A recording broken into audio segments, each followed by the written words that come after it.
You don't know how to do it.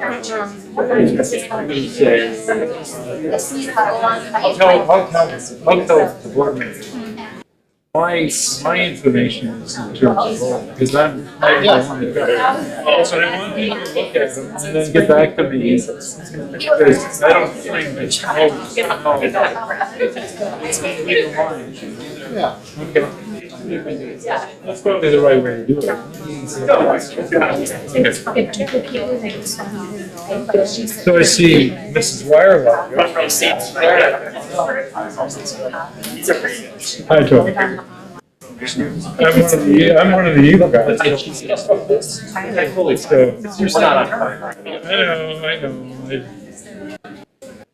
It all comes with the territory. I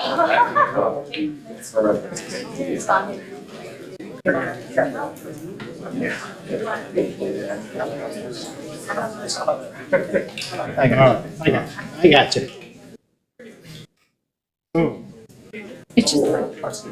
This is from.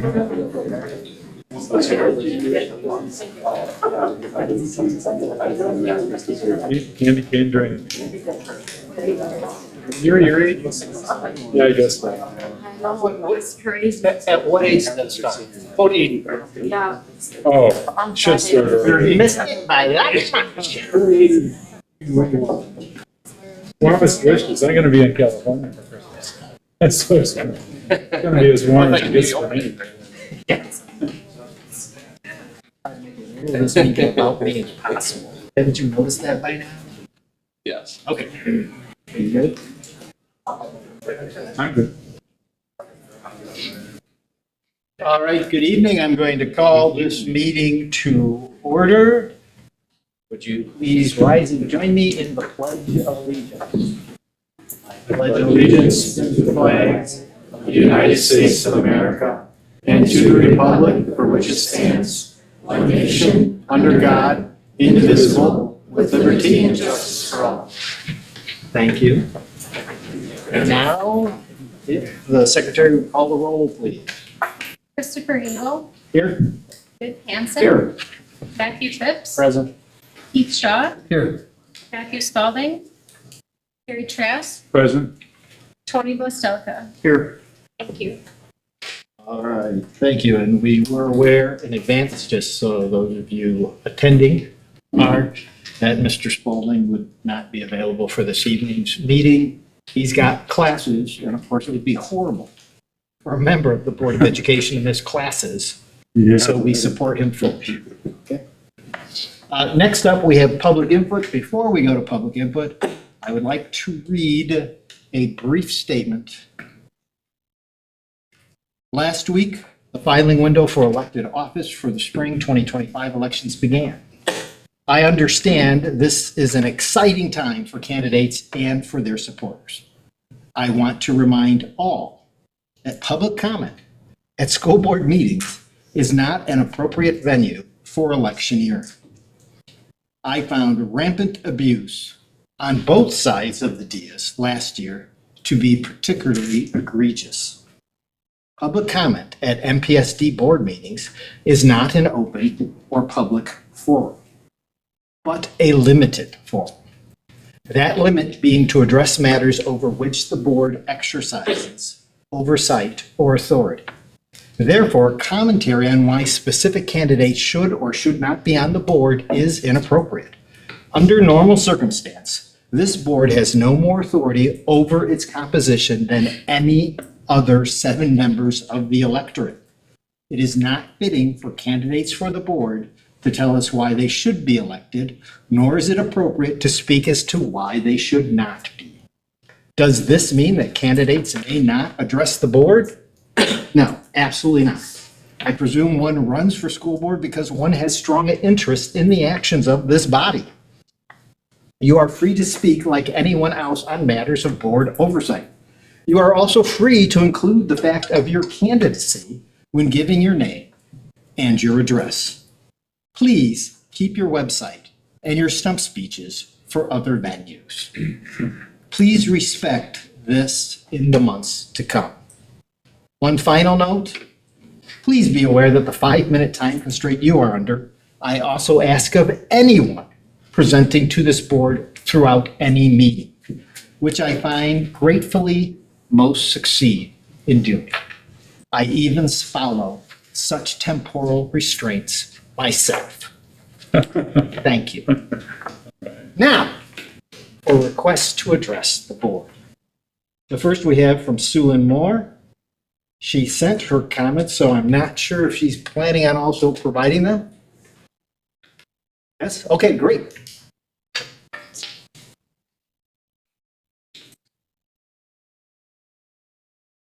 You still need me to identify myself and give my address? Well, your address, yeah. 3106 Scenic Court. Thank you very much. Okay, I would like to respond to a recent letter in the newspaper by John Lewandowski.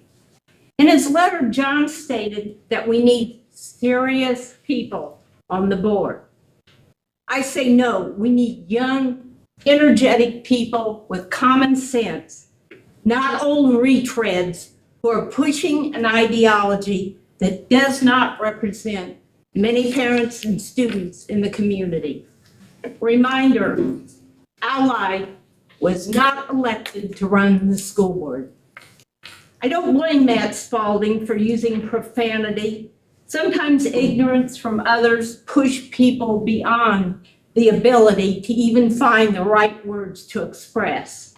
And I would say lactating employees does that. Why do the new culture warriors think we need a new vocabulary? Surely inclusivity isn't the reason for that term. I have never encountered a lactating male. These people are nursing mothers. Do we let an outside organization tell us how to run our policies, our employee handbook? John said previous policies were removed because they were redundant or irrelevant. Why would a serious person call trying to increase reading scores irrelevant? In the fall of 2023, only 31% of students were reading at grade level. After 2 quarters, this number jumped to 41%. Many students had gone up more than that in one level. This is not irrelevant. This is student progress. I'll tell you what is irrelevant, in my opinion, the majority members on the current board. I recommend that you members read Christopher Rufo's book, America's Cultural Revolution. Thank you. Thank you. Next, we have Bentley Henriksen.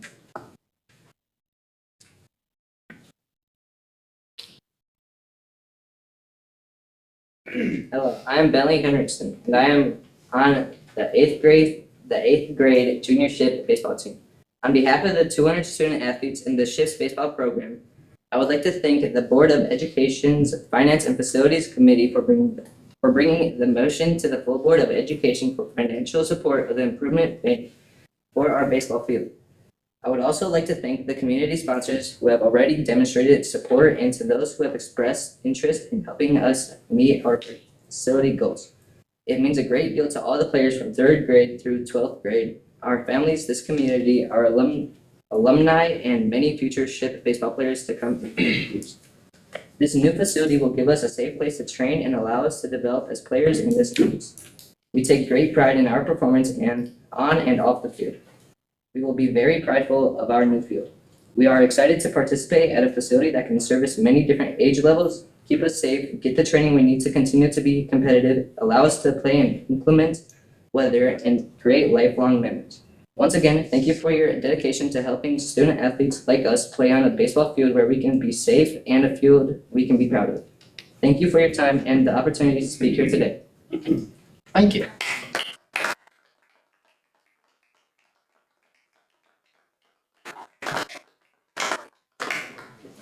Ann Holson. Nelson, 4054 Goodwin Road.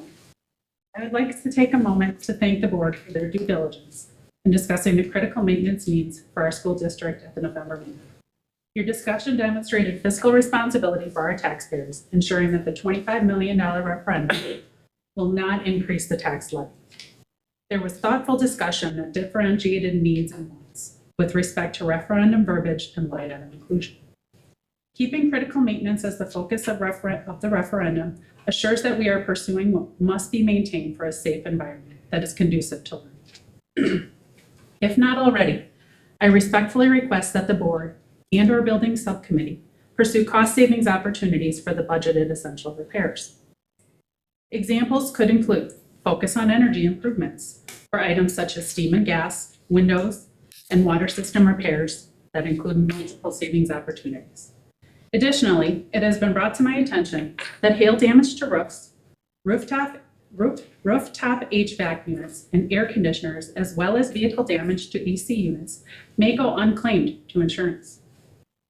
I appreciate that there is a cost benefit to insurance claims and request that these opportunities be considered as appropriate. Thank you for putting the learning environment for our students to the forefront and ensuring that regular, critical, and preventative maintenance remains a priority. Thank you. Thank you. Next, we have Barbara Post. Other side of the room today. Barbara Post, 825 Wilson Street. I was here during the curriculum and instruction committee meeting last week, and I was glad to see a district-wide code of conduct.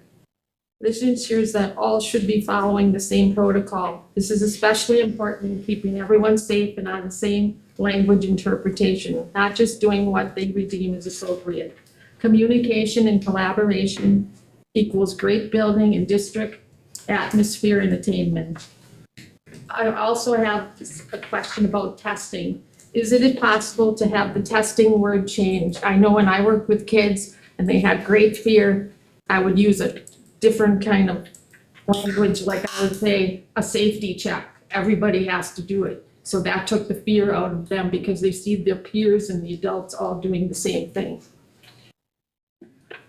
Can you make it more gamer friendly? Why? Because everyone gets anxious when they hear the word test. You could use more friendly, interesting words. I just gave you an example for different grade levels. My example for the upper grade level would be quality assurance check. And why do they need this?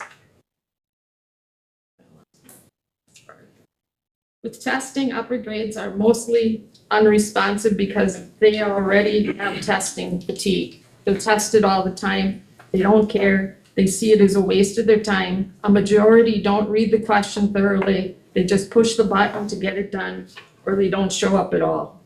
They need to know the imperative importance of taking a test and why they are doing it, not just for themselves at the time, but for their future. They need to know why it matters.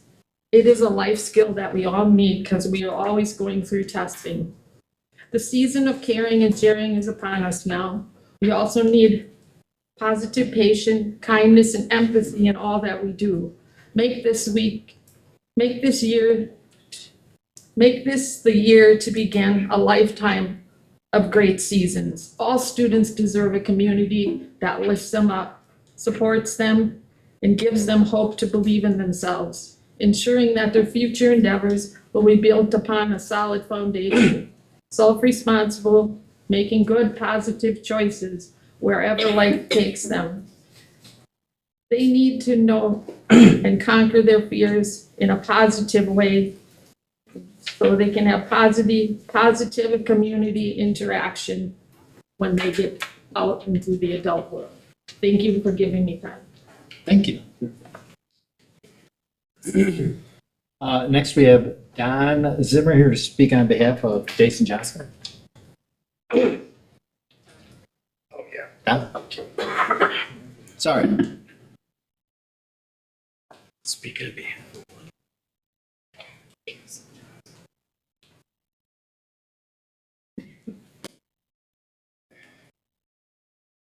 Good evening, members of the school board. My name is Don Zimmer, and I live at 1717 Fleetwood in Manitowoc. I'm here at the behest of Manitowoc citizen Jason Johnston, who prepared public input for tonight, but was unavoidably unable to make this meeting. So the words that I'm going to read are Jason Johnston's. I am deeply concerned about the presence of promotional material from politically active special interest groups in our schools. We all strive to create a conducive environment for our children to learn and grow. However, the constant intrusion and distracting presence of these politically charged, non-educational materials pose a challenge for their focus and commitment to learning. This is not simply a matter of unwanted distractions, but a deep-seated conflict of interest within our educational system. There are clear and proven instances of these special interest groups launching personal and political attacks on school board members, thereby creating an objectively uncomfortable environment in the workplace. Public school classrooms need to be havens of education, not battlegrounds for political and personal conflicts. The presence of such materials not only negatively impacts the learning capabilities of our children, but it also undermines the authority and integrity of the school board, the faculty, excuse me, and parents alike. For our children to thrive and learn free from non-necessitated distractions, it is crucial that we remove all promotional material from politically active special interest groups in the Manitowoc Public School District. I have developed a petition that I hope you will sign to support my cause. The petition can be found on change.org. And once you're there, you can go to, you can search for Eliminate Politically Active Special Interest Group Promotions in Manitowoc Public Schools. That's the petition, and I urge you to sign that petition. Sign it and support the cause. Help create a healthy, professional, and distraction-free environment in our schools for the sake of our children's future and the communities they will inevitably inherit. Thank you for your attention. Thank you. And Braden Meyer?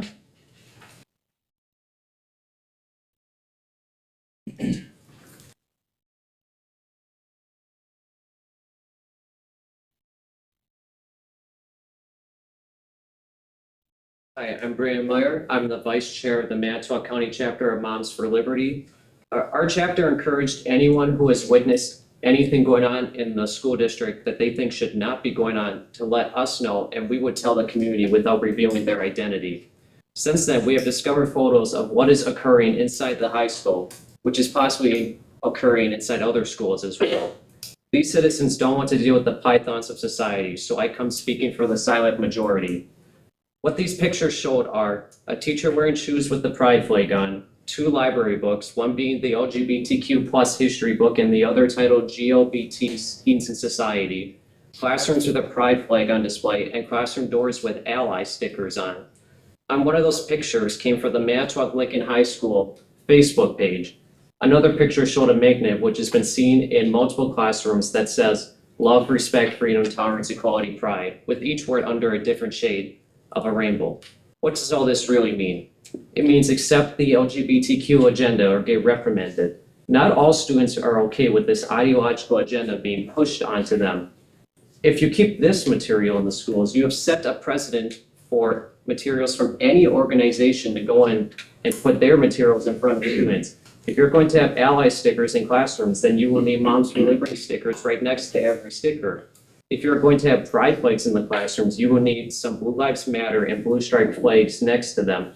If you're going to have brochures for nonprofits focused on our schools on the table when you walk in this room, then you must be okay if Moms for Liberty brochures are put there as well. What goes one way goes the other. Since there are ally stickers in and around classrooms, that brings up one question. Does this mean MPSD's beliefs are the same as allies? I hope the MPSD doesn't value hate, cyberbullying, harassment, targeting, grooming, cult-like behavior, anti-parental rights, using gender identity wording to force men in women's private spaces and sports, wanting to censor students, citizens, and political opponents who you disagree with, sexually explicit books in school libraries, divisive DEI/affirmative action, social emotional learning, kicking the can down the road of various needs, changing policy to allow men to fake breastfeed their babies, and more negative values like Ally does. Are community members, parents, students, teachers, administrators, and staff who are not affiliated with this leftist hate group not allowed to be represented? The process of reverting back to the pre-2022 administrations filled with left-wing politics began after the school board started getting packed with former full-time teachers and administrators. An idea I reject that they're the only people qualified to serve. It is time to remove the politics from our schools and get back to educating our students. Thank you. Thank you.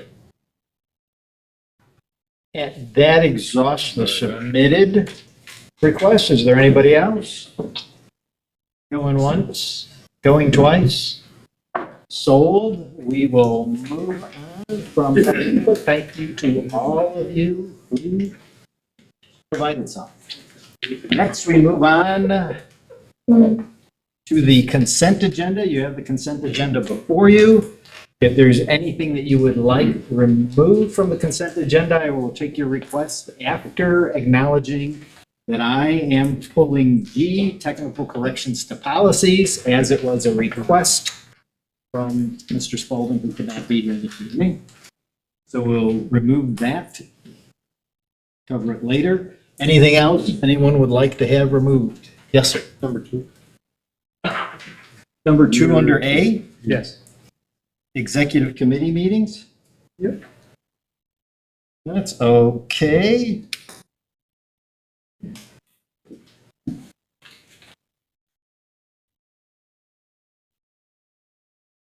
Anything else? Anything else?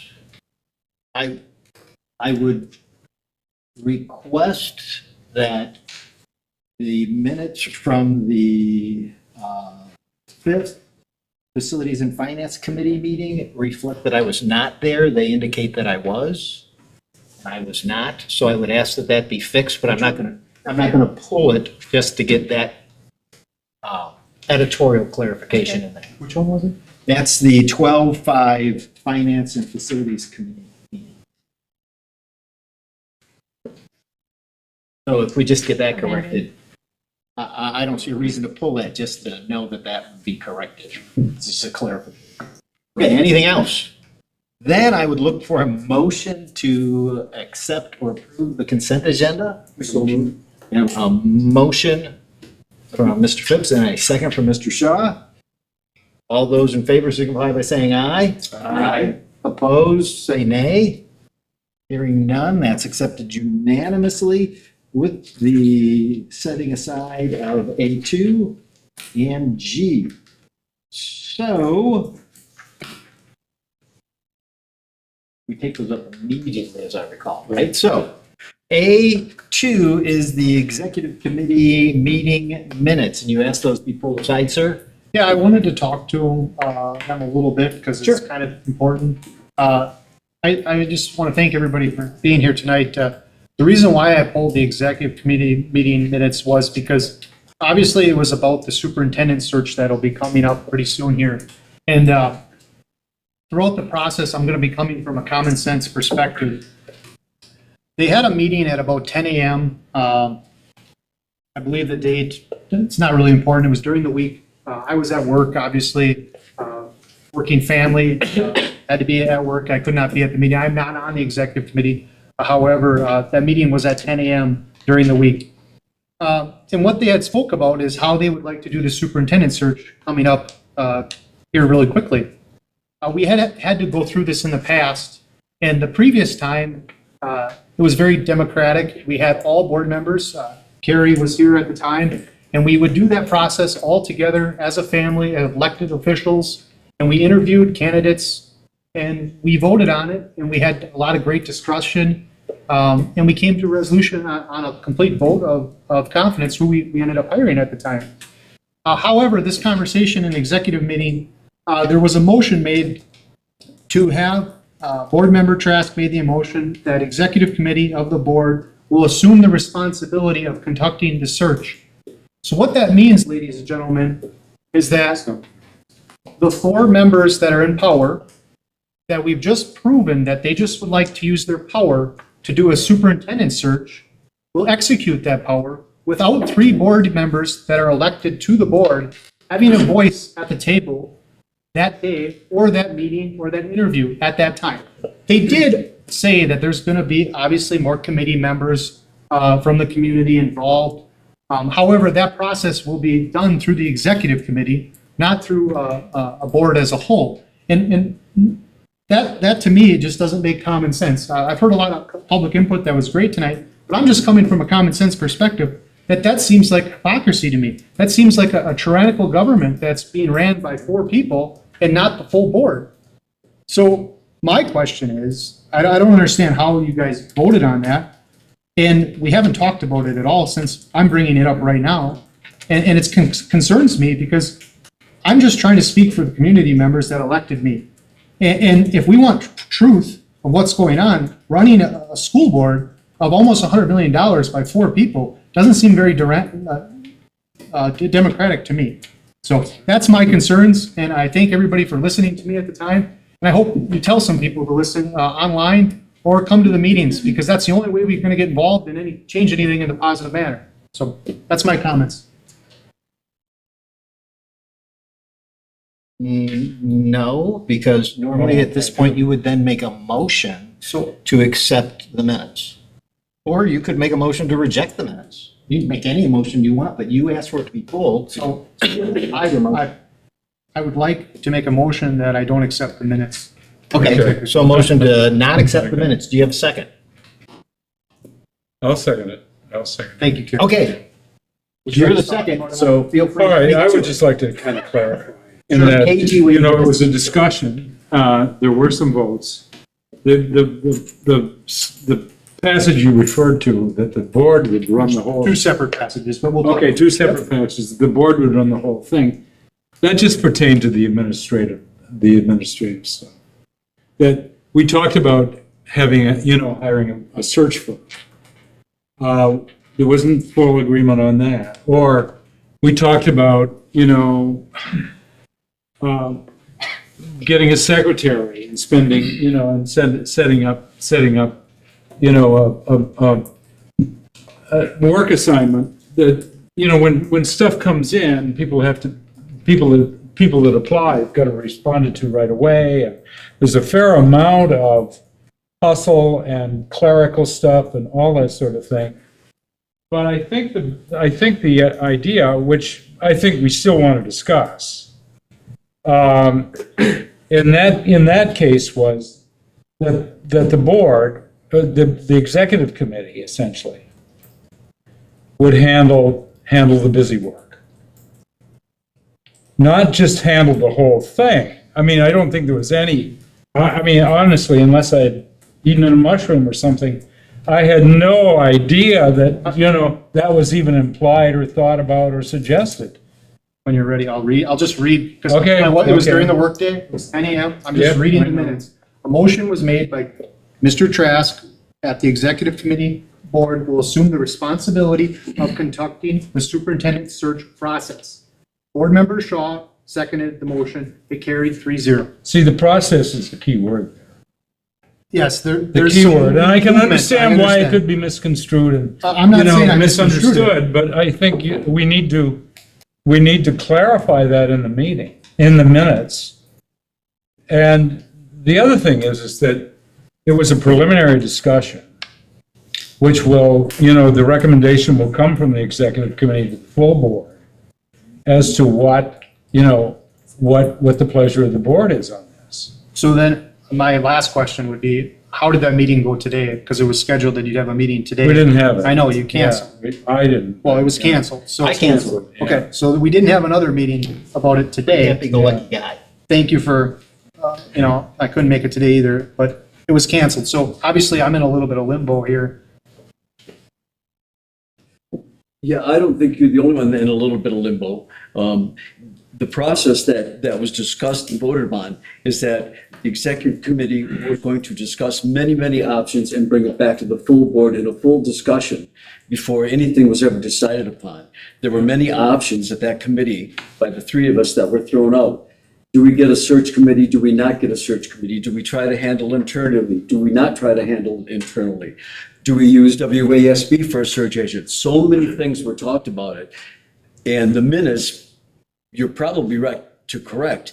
did not reflect the fact that that committee was to bring back to this entire board all sorts of options available to look for the superintendent, to do a superintendent search. So you're right in bringing that up. Could I make an adjustment? Excuse me? Sorry. Yeah, thank you. You're right in bringing that up, but we did have a process to bring that back to the full board for communication. Nothing was established. Vote, yeah. Yeah, there was no criteria at all, except there were solutions to be brought to you guys to vote on the process. That was my understanding of the word process. So could I make an amendment to the minutes then saying that it's going to be a committee of the whole? Well, you wouldn't cannot use that, make though. any sort of amendment to, If I'm hold on. misreading it. You cannot make any sort of amendment to minutes that you have voted to reject. Yeah. It would be absurd for you to amend them and then reject the amendment that you put in there. We could take. So a when we vote on get the to motion. approving them, you can Sure. say that. But I would say, if you would allow me to interject for just a second here, I appreciate your patience, sir. I would say that exact word process is really the key word in that statement, because our meaning of process was, what are some of the things that need to be done? Where will we send them so they then come to the full board for approval? For example, in that process, looking at the job description of the superintendent and the pay range of the superintendent that was requested at that meeting be forwarded to personnel and policy to take a look at and then come to the full board for approval. There was never any intent that the executive committee, and the video should be out there, you can see it, there was never any intent that the executive committee would decide things by fiat and just go forward. I understand your concerns, but As it's, long as there's an amendment after this gets voted on, that'd be great. Yeah. thank you for your patience. Of course, I'd just like to add that I did have a community member reach out to me asking about the recording, and then I found out that that meeting wasn't recorded, so I'm not sure exactly why it wasn't recorded, but, just to Matt's point, the optics aren't great. So we should really do a better job as a board, making sure that we get everything cleaned up there. I'd also like to stress the importance of the urgency in this. And I think that we should be, moving more proactively on that search. And I say that, just based off the last time we did this, my understanding was that, the earlier we start the process, the earlier that we can get the best candidates. And if we delay too long, it could position us to where we might potentially miss out on good candidates. So I would urge my peers on the board that we take this matter with urgency and really get moving on it. Sorry. Having been at the meeting, I didn't come out with the idea that the executive committee was going to do everything. I heard some explanation on how they might want to do it. Having left that meeting, I have concerns, kind of like Tony is saying, that we need to get going on this. And my concern is, even though there are well-meaning people sitting around this table, we may need that professional organization that does this, that finds candidates, that headhunts people to bring them in, rather than if we just start advertising, are we going to get the best candidates out there? So there are those organizations, WASB, CISA 7, I think, there's other organizations that go There's out. a lot of them. That will go out and find people that are a good match for here. But then in that process, the idea of the committees, community members, faculty, probably students, getting together and then being part of that interview process. But I didn't feel that what happened that day was the end and this is what we were going to do. I felt that this discussion was there to have a good discussion. What path do we take? My concern now is, as Tony expressed, that we got to get going. We got to get moving on this, and what's the best process to do that? That's the next discussion we have to have and get going on. Mr. Goodman? Not at all germane to the motion to reject the minutes, but okay. Yeah. So It's yours. thank you. I just want to clarify, because I'm reading motions and seconds and then votes. So I don't want to convolute it with the votes, because Yeah. there was one motion made to accept the executive committee making the decisions for the search. And then the second motion, I will read to everyone now. Board Member Trask made a motion to accept the steps as outlined and discussed in the executive committee meeting, seconded by Keith Shaw. So that's a separate motion. And that's why I'm saying there's the process in one, and then you're saying there's a process in the second one. It seems pretty repeated that we have two separate motions saying the same thing. And I'm saying it's not saying the same thing. I'm saying one of them saying the executive committee is doing the work completely. And the other one is saying the process that they talked about the pay and about the search. That's another motion. So that's how I'm reading the minutes, and that's why I will be rejecting. Thank you. Yeah, I just want to say, like any other committee, it's simply a recommending body. That the intentions were, to bring it to the whole board, communicating what we thought about in terms of what steps need to be taken, who needs to be involved, et cetera, et cetera. We were simply preparing a recommendation. It wasn't a power grab. I mean, there was nobody was thinking in those terms. Well, that's how it reads to me. Okay. I'm sorry I that understand. you are expressing your feelings that way. Okay. Sure. Correct me if I'm wrong, but that committee's only got 3 members on it. Yep, Right? that's right. So anything that the committee, even if the committee approved it, still have to come to the full board. That's correct. Yeah, right, exactly. As was said at that. Right. And I'm sorry we were not aware the recording didn't go. We actually arranged ourselves so everybody would be on camera.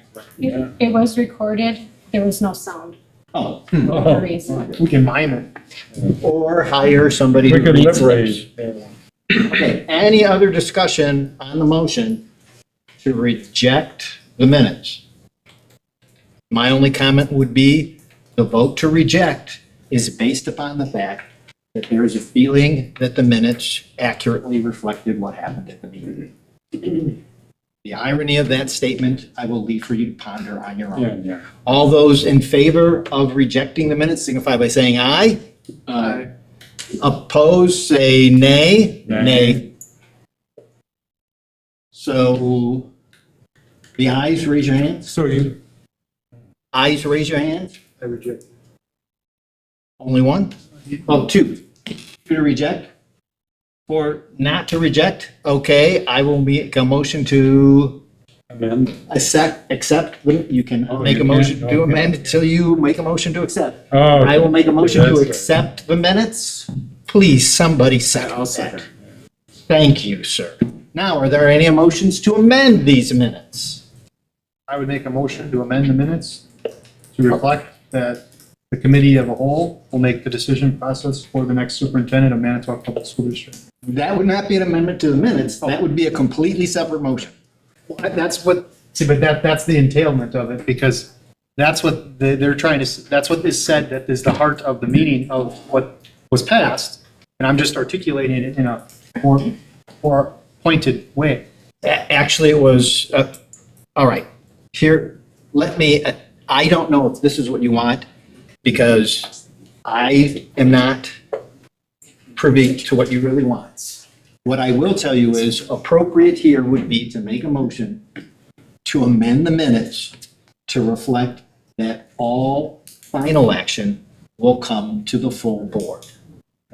Because that is what was said at the meeting. At no way at the meeting was it said, everything will come to committee of the whole, which is what you're asking. There is no committee of the whole. So that would be an appropriate, anyway, you can move whatever you want. I'm just saying it doesn't reflect what was discussed at the minutes. And we can't, I won't vote to approve minutes that include things that are palpably false. Yes. With the committee system, anything that comes out of a committee has to come to the general body. So what you're asking is going to happen anyway. Any decision they make has to come to the rest of us. Yeah. So there's no reason to include that. That's part of the committee system. Yeah, that's our only committee that's got 3 people, right? So No, all committees have just got 3 people. we have 4 on a lot of them now, right? Yes. Yes. Well, the the president Is a voting de member. facto member of every committee. So that's what I'm saying, we won't have that issue of like, Well, more people signing it there. But also by our bylaws, committees do not have the authority to act. They only have the authority to recommend to the full board. My purpose was just to explain to the voters what's, I believe is happening, so. Okay. And I hear where Matt's coming from, and I think just the optics weren't great, but, you know, rest assured, Matt, everything, it'll come to the full board for any action. The way I read it, obviously, it thought that, yes, the final decision will come to the full board. However, the narrowing down of the candidates, which I think is actually the most important, will not be done. So I'm just concerned about Is that. No. That's. Is that what it says, or is that? I'm just reading the motions. It says that Just the reading it. executive committee of the board will assume the responsibility of conducting the superintendent search process. I'm just reading what that, and what that Okay. means to me is entailed, because I've already went through this. I kind of know how, so that's how I interpret it. I think that's a valid point, you know, if you phrase it that way. Maybe just clarifying that no candidates will be eliminated, you know, before it's brought to the entire board. If we put a recommended before that, it would, it would satisfy the objection, it seems to me. But the objections are not relevant to the minutes before you. Yeah, that's right. The objections are something completely different and something that has already been explained is not going to happen. And I'm just confused by everything. If we advertise, and you brought it up, so I'm going to address it, okay? If we advertise this position and we get 40 applicants are not coming before this full board. They're just not going to. There will be a search group that the board will have an ability to be part of. But you can't, in a public meeting, go through 40 applicants and winnow them down. It's just not reasonable, but every step will be presented to the board to approve or argue over, which I assume we're going to do because we're actually arguing over minutes at this point. Yeah. Well, maybe the minutes could have been better then, I guess. I think that could have avoided a lot of brain damage right now, but I think we're through. I suffered a severe amount of brain damage just being in the meeting, and those who were there saw it. The word still that is hanging up, in my estimation, is the process. The members of the executive committee discussed lots of things. To finalize a process will come to the full board. It isn't going to be a mandate from an executive committee. Executive committee discussed all sorts of things. I've been on 4 superintendent search. Everyone is done differently. So all of those processes would be brought to the full board in a process that was discussed in our committee. So that's why I supported, if this is not understandable, then the minutes can be rejected and retooled. Thank you. That's all I asked for. So that's where we're at. It's, the 3 members of the executive committee have no power. We don't rule anything except to bring to the board some ideas and some suggestions as to what might the process look like. There's lots of processes, you guys. You went through one. For every one process, there's 3 other ones sitting out there that community school district have used. The process needs to be talked about. I'm all in favor of that. The 3 of us cannot make that decision. We can't say, this is what's going to happen. It has to come to the board. At this point, I'm Do the call the vote? question. The vote. Okay, and what are we voting on, just so that I know? The rejection. I'm asking the secretary. We already voted again. We already voted against rejection, so now we have You a just motion. call the question, so Well, he made a motion, this is where the minutes get, yes. He made a motion to add to the minutes that committee of the whole. I think it's. yeah, and then you. Didn't get you seconded. But I said don't know you if there was a can't do second. that. You made a motion to accept. Yeah, I have a motion to accept the minutes. That's what's on. Oh, yeah, an amendment, right. I don't know if your amendment got a second. Let's just vote on it. Okay, so the amendment didn't get a second. Fine. So we're This is- back to the this is motion to what- accept the minutes. Correct. Accept, approve, recognize. Legally, you have no obligation to accept any minutes. That's- Read your Robert's Rules of Order, it's right in there. Can I just clarify for Sure. the minutes? So I have this because Sure, this is where sure. things are confusing. So Matt made a motion to amend the minutes, but he didn't say amend them how. I So- did, but they said I couldn't do it. Yeah, There was no- it there was no was to second. amend them, that committee of the whole, everything would come before committee of the whole, Okay, but he did not get a second on that motion. okay. So we're back to the motion to accept, recognize, enshrine the minutes. Enshrine's just a joke, please, Yeah. please. Go ahead, get out there on the Twitterverse or the. Can we vote on this? Yes, Just move please. on. All those in favor say aye. Aye. Opposed, say no. No.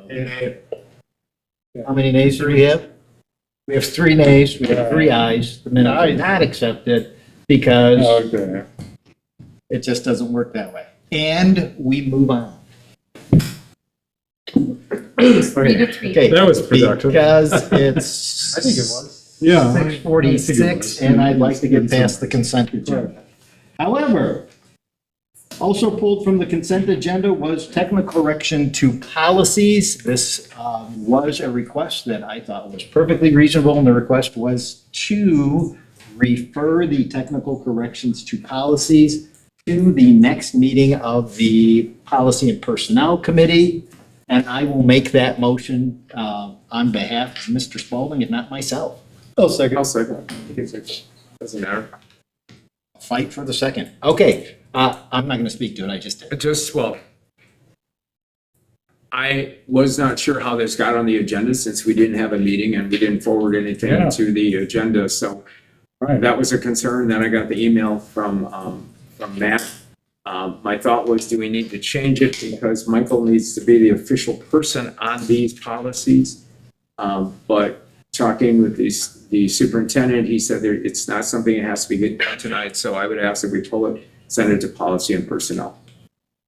So Yeah, Matt- And then Matt can speak to it at committee. Yeah, and I would say I was not troubled to see this on the agenda because officially, we have empowered our administrator to make technical changes to policies that do not affect the actual policy itself. Technical corrections are free to be made without even coming to the board, which is why I wasn't worried about it. But if a member wants us to take a look at it in that committee, that's why I was happy to move that for him, or even for myself. There's always time to take another look. Yes, sir. Verbatim in the policy, in the control of the superintendent, he can do that at any Yeah. time. Yeah, thank you. Thank you for. Okay. So, all those in favor say aye.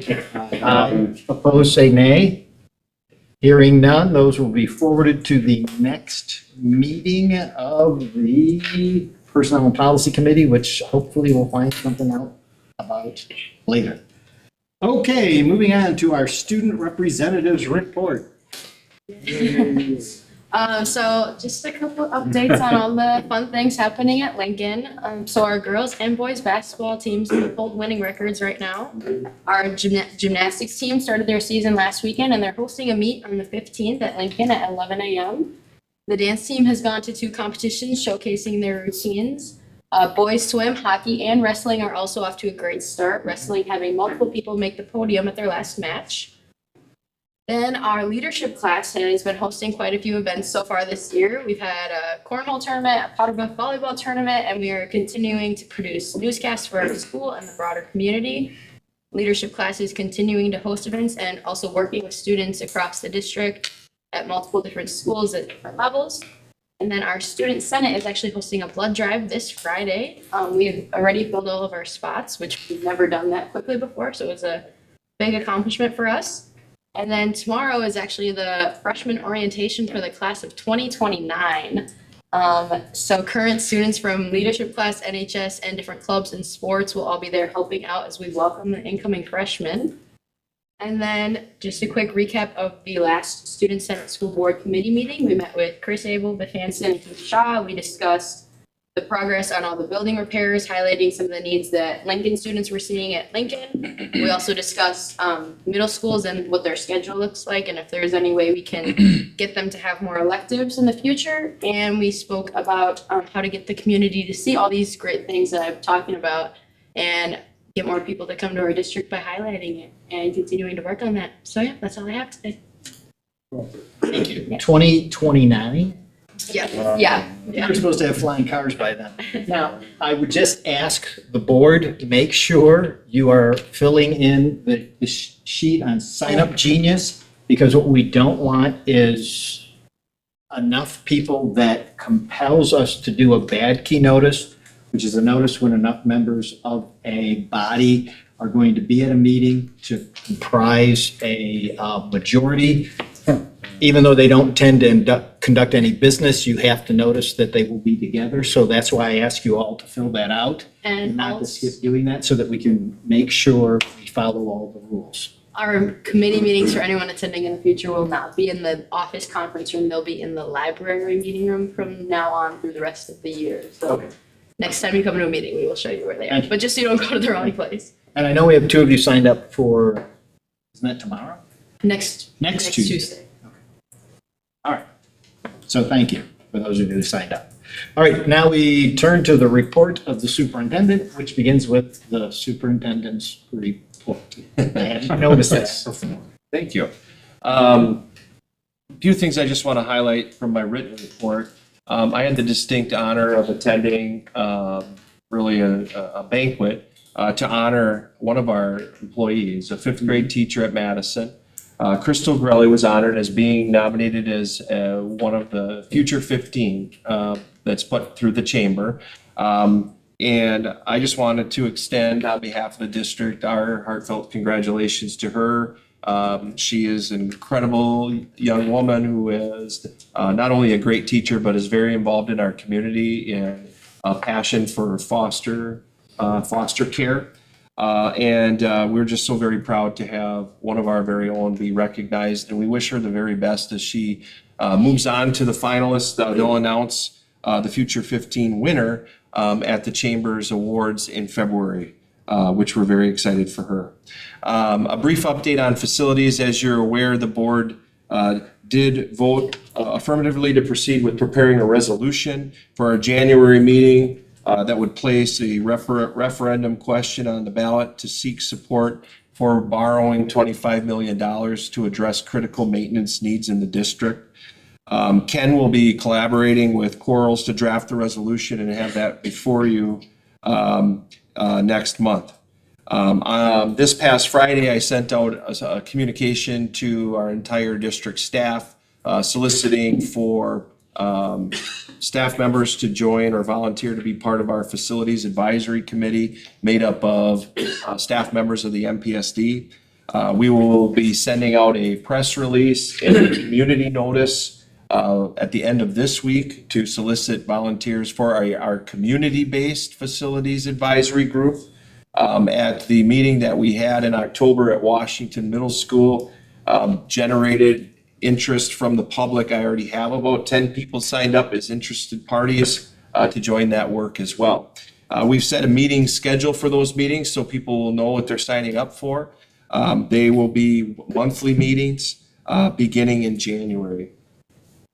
In addition to that, we've met with people from School Perceptions to take a look at doing a community-wide survey to address the long-term facility questions of the district in terms of addressing and getting and seeking insight from our public around the challenges we face involving declining enrollment, as well as our aged facilities in the district.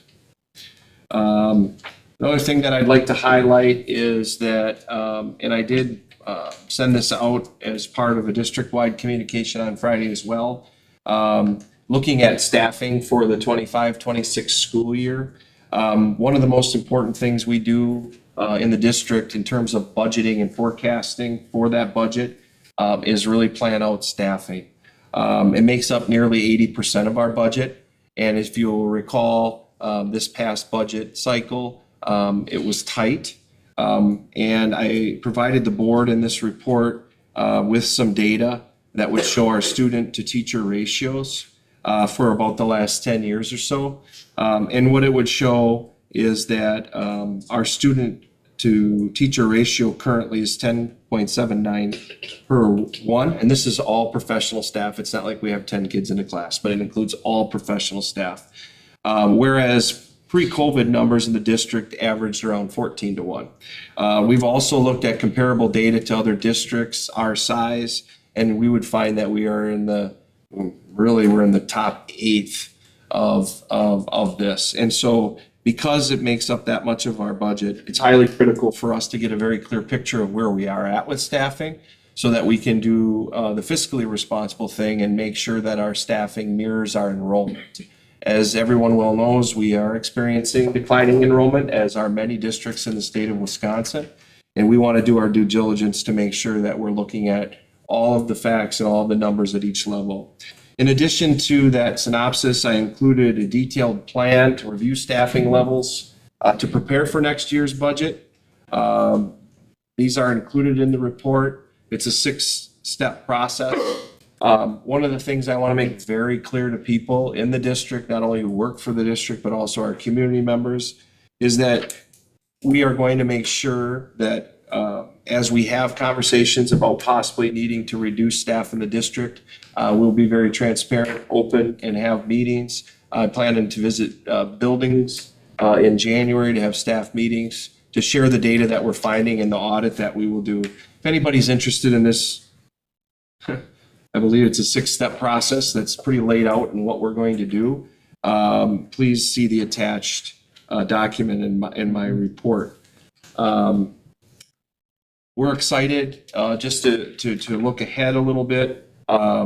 In January, we'll be bringing a proposal to the Policy and Personnel Committee that aims to expand our elementary sports programs to all of our elementary schools to have additional opportunities for our kids. We firmly believe that engaging students in sports at an early age fosters a sense of belonging to their schools. It is a factor that research consistently links to higher levels of student achievement. Additionally, introducing sports to more students at a younger age has the potential to strengthen participation in interscholastic athletics at the high school level. By broadening access and encouraging greater participation, we also anticipate that this initiative will enhance our overall competitiveness in all of our athletic programs in the district for years to come. We look forward to sharing more details with you on that. We also will be featured in a story that NBC 26 is doing. We'll be recording that tomorrow. Mr. Dietrich, as well as a parent representative, and myself will be interviewed to highlight this proposal as we move it forward. Lastly, I'd like to also celebrate the fact that the Manitowoc Public School District was honored by being nominated the 2024 Business of the Year by the Chamber of Commerce. We will be accepting that nomination. That will be celebrated on Thursday, February 13th, 2025 at the Capitol Civic Center, where the district will be up for that award. I just encourage any board members, you are certainly invited to attend that. If you let Lori know to reserve a spot for you, we'll plan on being there as a team to accept the nomination and hope for the best. At this time, I would take any questions, comments, or concerns. Yeah, thanks, Lee, for putting this together. I'm looking at that staffing. Yeah.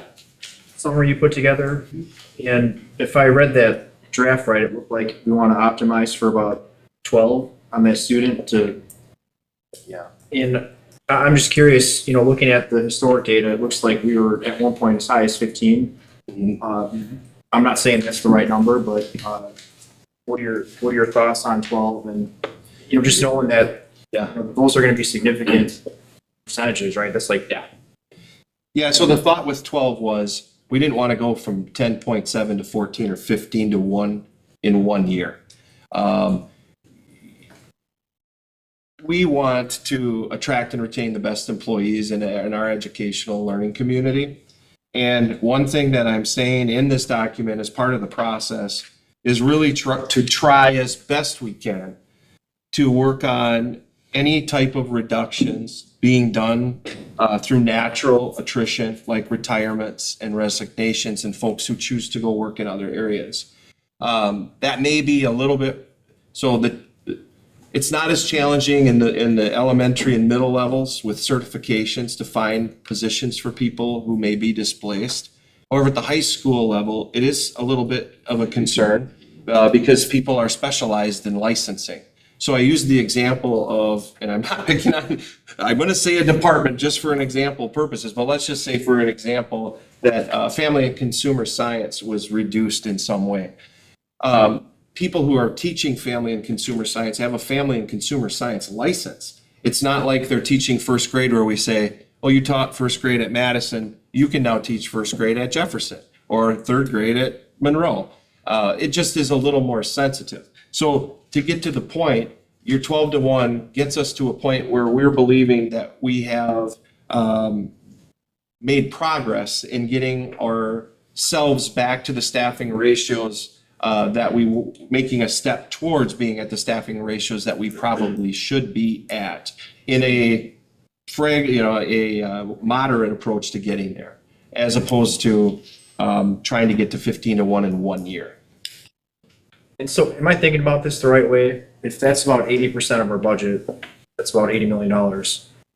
And if we can save about 10% on staffing, would it be safe to assume around $8 million ballpark would be the savings? We're going to, in step one of that process, Ken is currently working on running numbers on that. So by next month, my hope in the update of this to you, we'll be letting you know exactly what FTE equals how much money. So that you get a very clear picture as to what we would be looking at in terms of a target of 12-to-1 and what that would mean in dollars and in positions. Yeah, I like We just don't have it yet. Gotcha. And I like the track, and I think there's certainly areas that we could reallocate those budget dollars, right, to stuff that we talked about before, like the ongoing maintenance of our facilities, for example, getting them to a more sustainable track than what we've had. So I think it's an important conversation, and I think it's something we got to look at closely. And thank you for bringing attention to it. Staffing include administration. Oh, we will have numbers for you comparing all of our groups. Support staff, professional staff. This happens to be professional staff. This ratio is professional staff only, but we're going to collect data around all those areas to compare where we're at. The other thing I will be able to provide for you is taking a look at how we compare to districts our size in terms of staffing and in the different areas as well. And as I've said before to others, I never want to see us on this end of it or this end of it. Getting somewhere in the middle of what is current best practice and averages in the district is our goal. Thank you. Yeah. Yes, sir. Thank you, Mr. Tennis, for your report. I believe it's very transparent and very proactive approach to understanding where we need to get to meet the needs of our students and our staff. So I just want to say thank you for that information and how you articulated it. It's hard to talk about that stuff at times, and I appreciate you being proactive and talking out loud and transparent about it. I think it's important to note too, and I think this should be a priority in my opinion of the board, is as we're looking to seek investment into our school facilities, it's going to be quite important for us to show that we're very serious about taking care of those investments, which is why another thing that we've projected out into future budgets is increasing the amount that we spend yearly on our annual maintenance. We found out through the process of our CESA 10 study that our district is spending far less than what the experts say we should be on the facilities that we have. And so, Mr. Phipps, I think for us, it's showing our public that we want to make sure that we're being fiscally responsible with all of our assets, especially when we're going to be asking them in the future years to look at investing into our aged facilities, making sure that we have the best facilities possible for educating our kids. Thank you. Yeah, I'm all done. Thank you. Yep, the under director. yours, Oh, so yeah, you okay. get- All right. And there is the director's report, if anybody has questions for directors. Next time.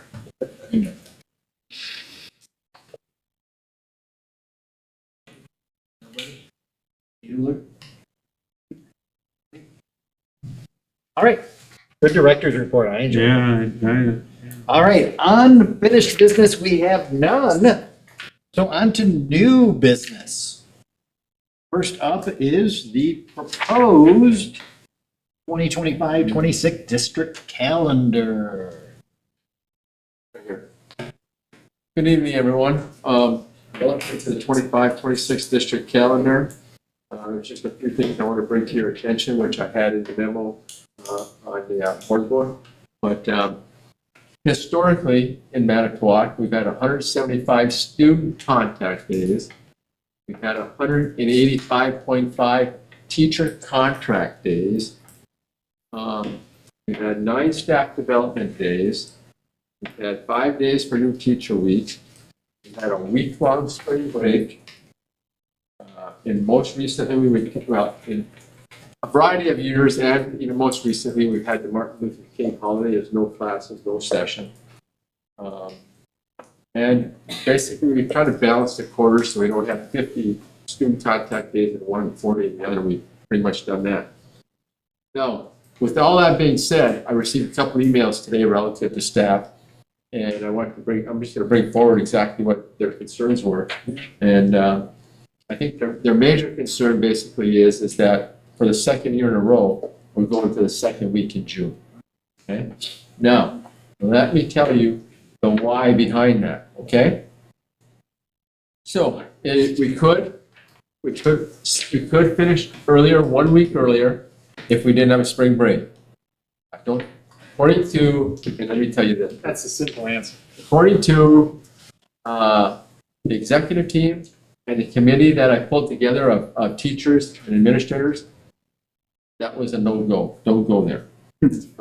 We couldn't move staff development days from the calendar. We have 5 in there. We could move at least 3 or 4 to the beginning of the year, and maybe have 7 or 8 right back at the beginning of the year. That was not advisable either. Our winter break next year is a 2-week winter break. Many years, it's maybe a week and a half, and we have a couple of 2 or 3 student contact days there. We have 0 student contact days for that whole 2 weeks next year. In addition, I think you're all aware of this, but we cannot start student contact days prior to September 1st. So we're starting with September 1, rolling out 175 student contact days, 185.5, ... So it becomes virtually impossible to make that move unless we do it in one of those avenues that I just mentioned. So something else I did today was I went back to the calendars from 2017-18 through today, and it was very interesting. The sequence kind of went like this. 3 years in a row, school was out the first week of June. The next 2, the second week of June. The next 3, the first week of June. The next 2, where we're at now, the second week of June. So it just seems like it, depending on, how the Christmas break falls and a few of those other pieces, it's just where it's falling. So that's kind of where that's at. We have 1 inclement weather day in the calendar, and in these couple of communications that I had today, I want to make sure that I clarify for the board, the community members that are here tonight and whoever's watching, is that last year we had 2 inclement weather days. We made up 1 per the calendar, and the board waived the other makeup one. So just so that there's total clarity on that topic, because both the people that emailed me did not have that clear in their minds, all right? That type of thing. So that's kind of where it's at relative to the calendar. Questions? Mike, I think two of the letters that you got and I got made the assertion that we have more teacher contact days than other districts around here. Is that true or not? You know what? I'm not sure whether so for example, you might have a school district that has 180 teacher contract days. Contract days. Contract days. Yeah. Maybe so. Maybe they. What's the requirement? What's GPI? What do they say we have to do? Teacher contract days? Yep. There is no requirement. There isn't, okay. Teacher, student contact days, there is no requirement.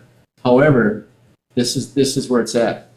BPI has a minimum number of hours of instruction for elementary, middle school, and high school. Okay. We meet that minimum. We actually have a few excess hours in there. But remember, that's how we waived that inclement weather day last year, was because we had some excess hours in there. Okay. We have to maintain some of those excess hours. Does that make sense? Well, we could go 8 to 6. Yeah, we could. It's a joke. Yeah.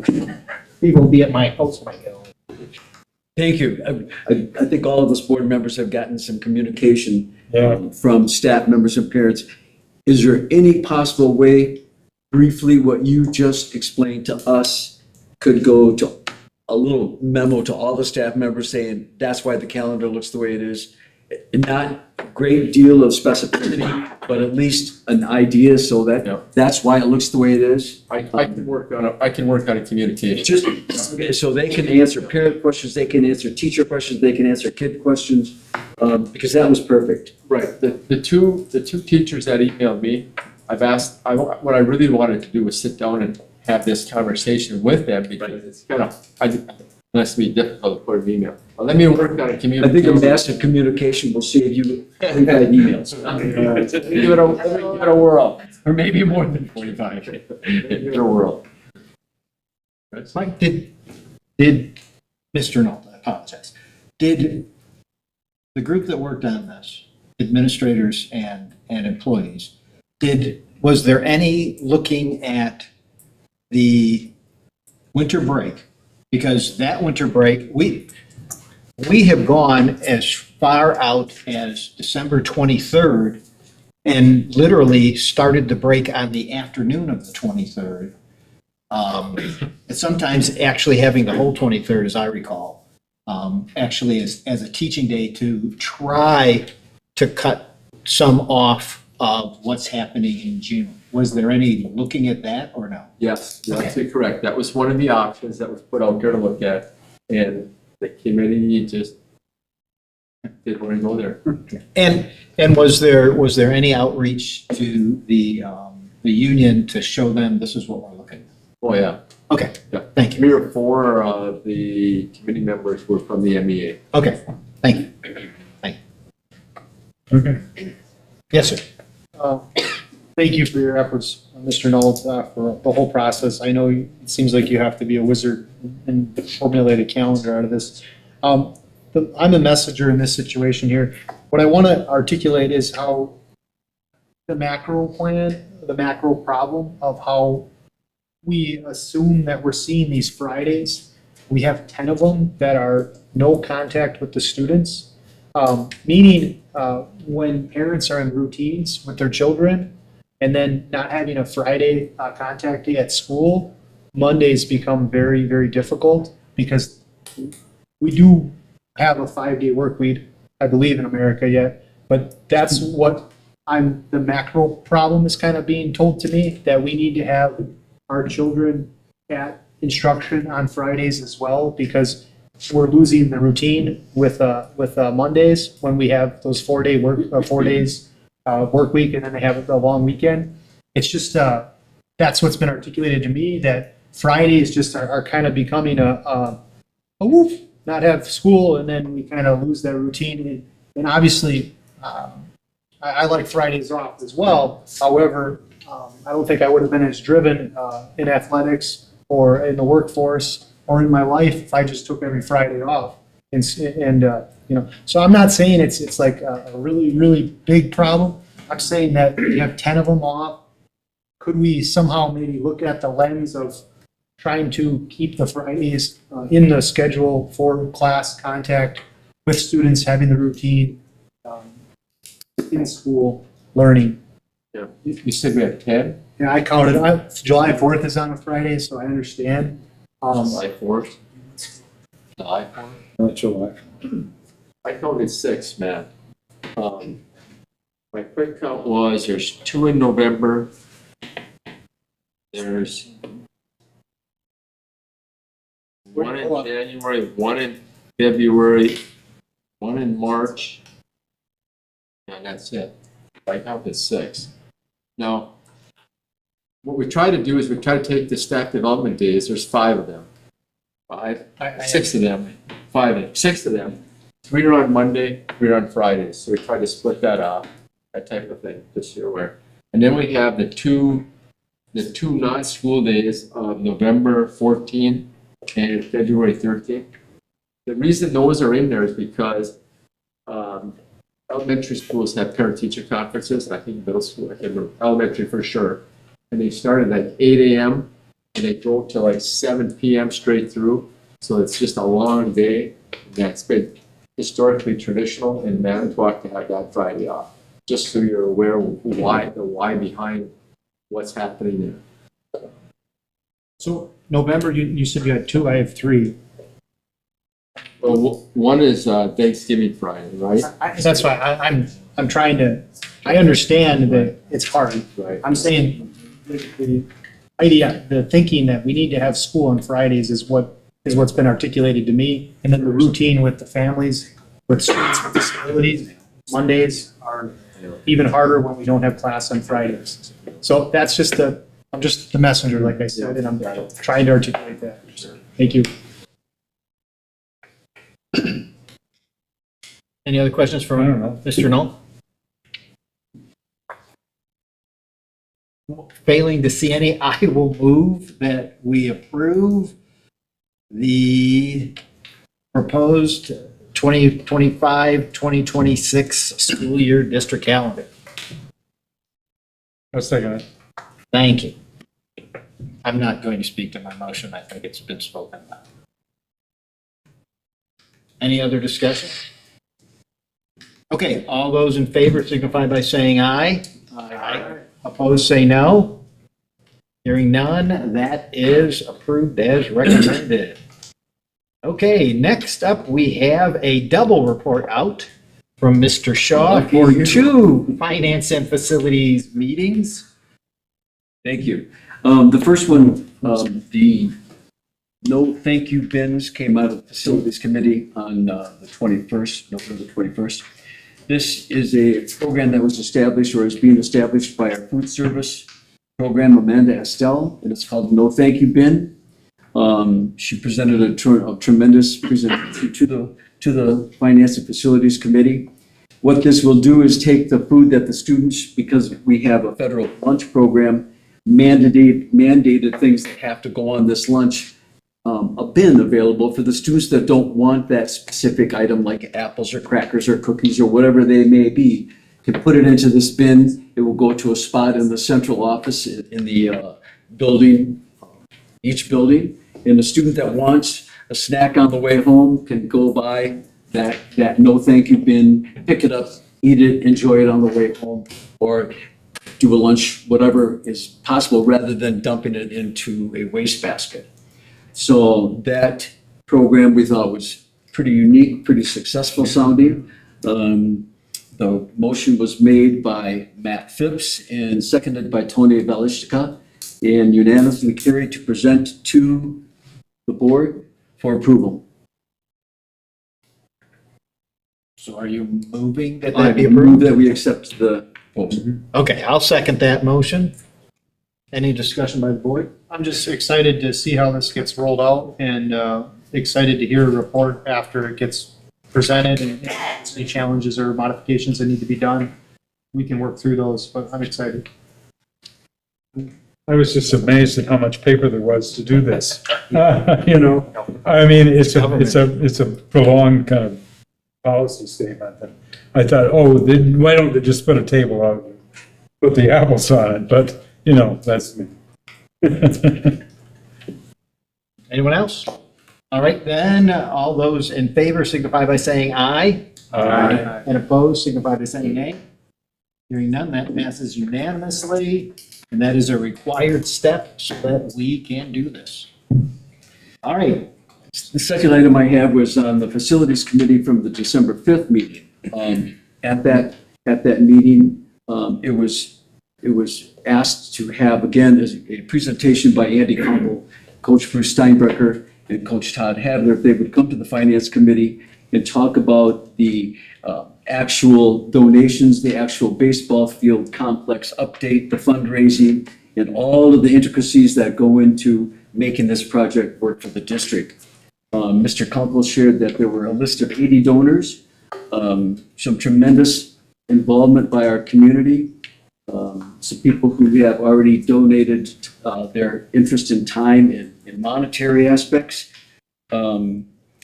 The potential donor list is growing as a commitment is growing from people in the district that want to see this complex take place. The initial complex would be to turf the infield and the outfield and replace the backstop. And those are just a few things to go that would take place in this development. It was also discussed that the turf field would potentially triple the use for our almost 300 student athletes, which is a phenomenal outcry of support for our baseball program and the success that our baseball program has had. The committee or the presenters also discussed that when it came down to that field, that the MPSD athletes would have priority, but yet it could still be used for many, many community activities. So the motion was made by Tony Bastelica. Was that better this time? Sorry. For the MPSD, and seconded by Matt Phipps to take $900,000 from fund balance. That question was raised to Mr. Mishler, and Mr. Mishler indicated that that fund is available and that the funds are available in that fund to support this project. And the motion passed 3-0 from the committee. So I'm making a motion to approve the borrowing of the use of $900,000 from fund balance to support the baseball project. Second. Any discussion? My understanding is that the property has now been signed over from the city to the school district. My only question is, what process is in place to make sure we're checking with the DNR since it's zoned conservancy? And I see there's cement in this plan.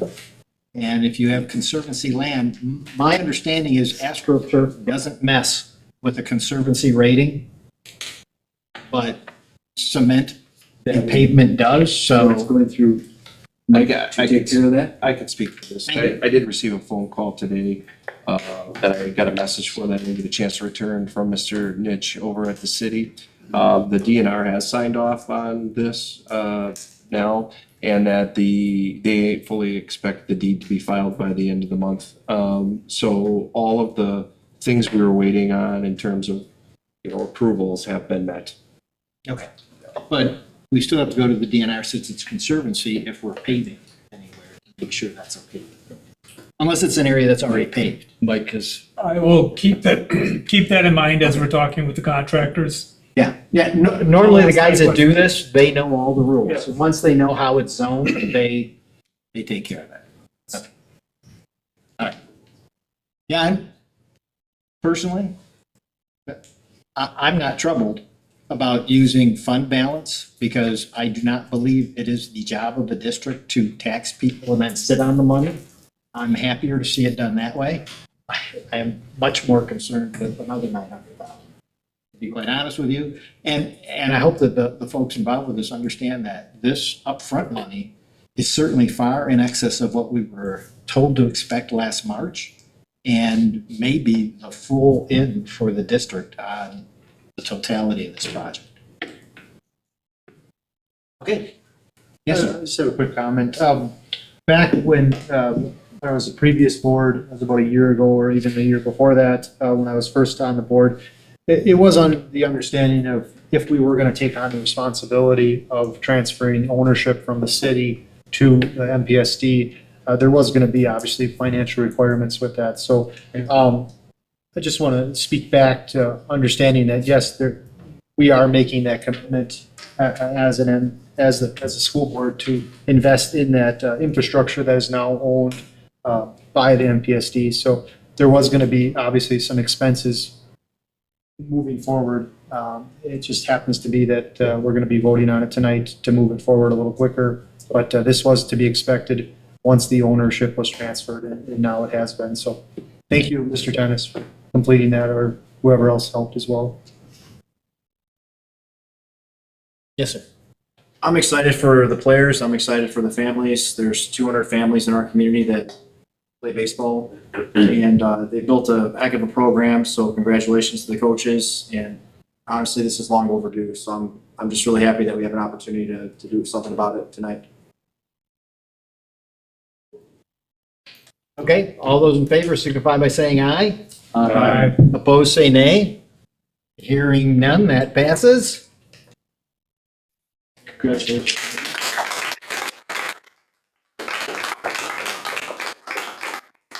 Those of you who are here past your bedtime. That's me. Just kidding. Thank you. Thank you. Thank you. My other agenda item, that was presented. Oh, okay.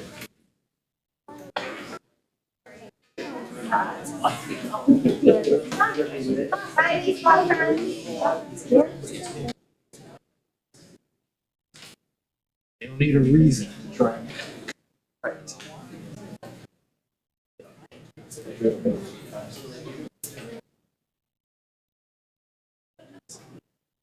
Thank you, sir. Yep, thank you. My other agenda item is the roof quotes, and I think you received a communication from Mike, but he was also there at the facilities meeting and gave us a nice presentation on the three quotes for Lincoln High School. They came from Custom Craft, NASI, and Craft Roofing. Mr. Schwartz shared the Craft Roofing quote, indicating that it was the lowest bid, but also could provide the best service for us. The bid was $822,320. The motion was made by Mr. Phipps to accept that roofing. It was seconded by Mr. Belestelika.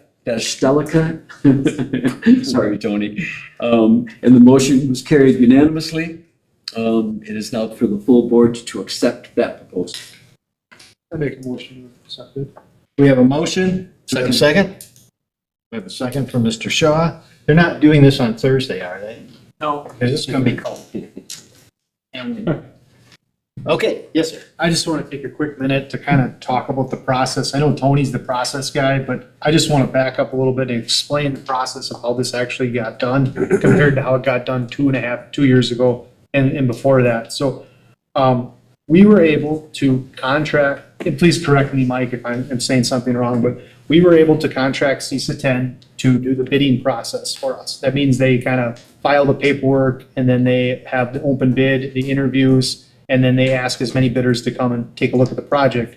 I believe there was about 10 companies that came and looked at the project, local companies. In the past, we have had a little bit of an issue getting local contractors to bid on anything because it was done through Nexus. I don't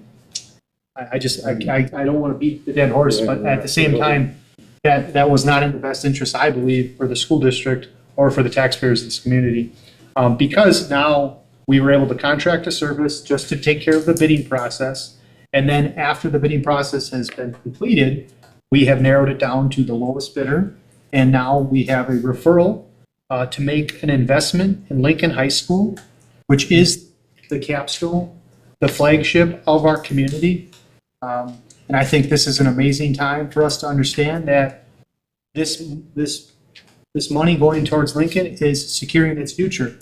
We cannot have a facility at high quality if we don't have good roofs on it. So I know it's a lot of money as well. However, I'm so happy that we are hiring a local contractor to do this, and the process was done correctly. Instead of having our money, our tax money, go out to Madison or Milwaukee, and then hopefully come back in a different way, getting the work done by being a subcontractor. So I'm happy about the process, and I wanted to explain that it's been a while because we've gone through quite a bit of process of getting rid of the old system and implementing the new system. The air exchange, the air exchange units at Lincoln High School in the pools, the way that was done was the old process. Nexus had their hands in it and they got a percentage of the job. Yes, some local contractors got to be involved, but as subcontractors, and it just did not, I believe it did not help the bottom line of the taxpayers and for us to get the highest value for our money. So I just wanted to clarify the position of how this happened and celebrate how this happened, and to make sure that it's being done in a more conducive, efficient way for the taxpayers of Manitowoc County. Thank you. Anyone else? Wasn't the original estimate on this $1 million? That was mine, off the cuff. That was, okay. So we came in better than we thought. Not done yet. Yeah. He gets the rest. You get the rest. Okay. Yeah. No, this is good. Jokey. Happy to hear what Matt said. All those in favor? Aye. Opposed? Hearing none, that passes unanimously. Thank you. Thank you, sir. A little over your 5 minutes, but I'm going to be a good sport about it because I know Mr. Trask will be in task to get through his. Let me get my timer running, sir. All right. Okay, here we go. Okay, so the first thing is to approve of a course called Baking and Pastry 2, which is only laying claim to an extra $500 to actually implement. So it seemed like a deal to us and seemed like a good subject, especially this time of year. And so there was a unanimous recommendation by the curriculum committee that to the board to approve this proposal. I make a motion to approve this proposal for Baking and Pastry 2. Is there a motion? We have a second? Any further discussion? Exactly the right comment. All those in favor signify by saying aye. Aye. Or yum. You just say yum. Okay. Opposed? Ask if they want taste testers. Hearing none opposed, that passes unanimously. Okay. All right, second issue. The 2024-25 district safety plan. Now, some of you, I think almost all of us will recall that last year we got the full Monty on this one. We got the whole packet, and this is simply a kind of a fine tuning, right? Do you want to comment on this at all? I mean, it was really laid out in 2 changes were made to send the communication that was going out to Lincoln High School students and to our threat assessment process. Those were really the 2 big things that were changed between last year and this year. Yeah, and it has to be in pretty quick now, doesn't it? Yeah, so Yes. I don't know what we would do if I would we urge a positive vote. But are there other questions? There's only two modifications, right? Only two kind of Yep. slightly amending additions. So this is a time to trust the professional people that handle this. I would make the motion that the board approve of the District 2000, the safety, the district safety plan. I'll second. It's going to be a fight for second. Okay, any other discussion? I just want to, who would, if there was a parent concerned about the process, where would we direct them to try to get the actual paper copy or the digital copy so they could see it if they ever had a question? They should call central offices or go to the principal at their building. We'll get it to them, absolutely. Just want to. What they can have. There are some things they can't have because of security. Right, I'm wondering like which part they would be interested in. Just transparency of a parent wanting to know where they would pick up their child if there was a evacuation. Like that would probably go through the building principal. But we need to articulate that. We need to publicize that. We need to explain that. more than we ever thought we should. Yeah, we would not be able to share in advance of an evacuation that location just for safety That purposes. was a hypothetical, but yeah, Yeah. thank you. Yeah, but then, yeah, so then there's a significant communication plan that would be shared out in order to make sure that parents are well informed of that, and then that communication plan is shared in that safety plan. We have a plan. Everybody just be ready for the We plan. have communication templates all set up, ready to go in the event of an on-site, nearby off-site, large-scale off-site evacuation to keep parents informed, really every step of the way. Thank you. And I think it's also important to note that, not only are these things on paper, but in January, Nirvana will lead a large-scale effort in our district to do training on reunification so that all of our leaders in our buildings and our members of our district safety team walk through the process to ensure that we're ready in case we ever need to be. So thanks to Nirvana, not only for doing a great job as always of putting this together, but also having us practice these things that are very, very important. Right, I was going to say that actually happens at buildings. Staff practices some of the places that have been set up for where we would take the student body to be picked up by parents, and you practice who's out working the parking lot, all the parts of it. Really well done. Okay, so all those in favor signify by saying aye. Aye. And opposed, say nay. Hearing none, that is approved.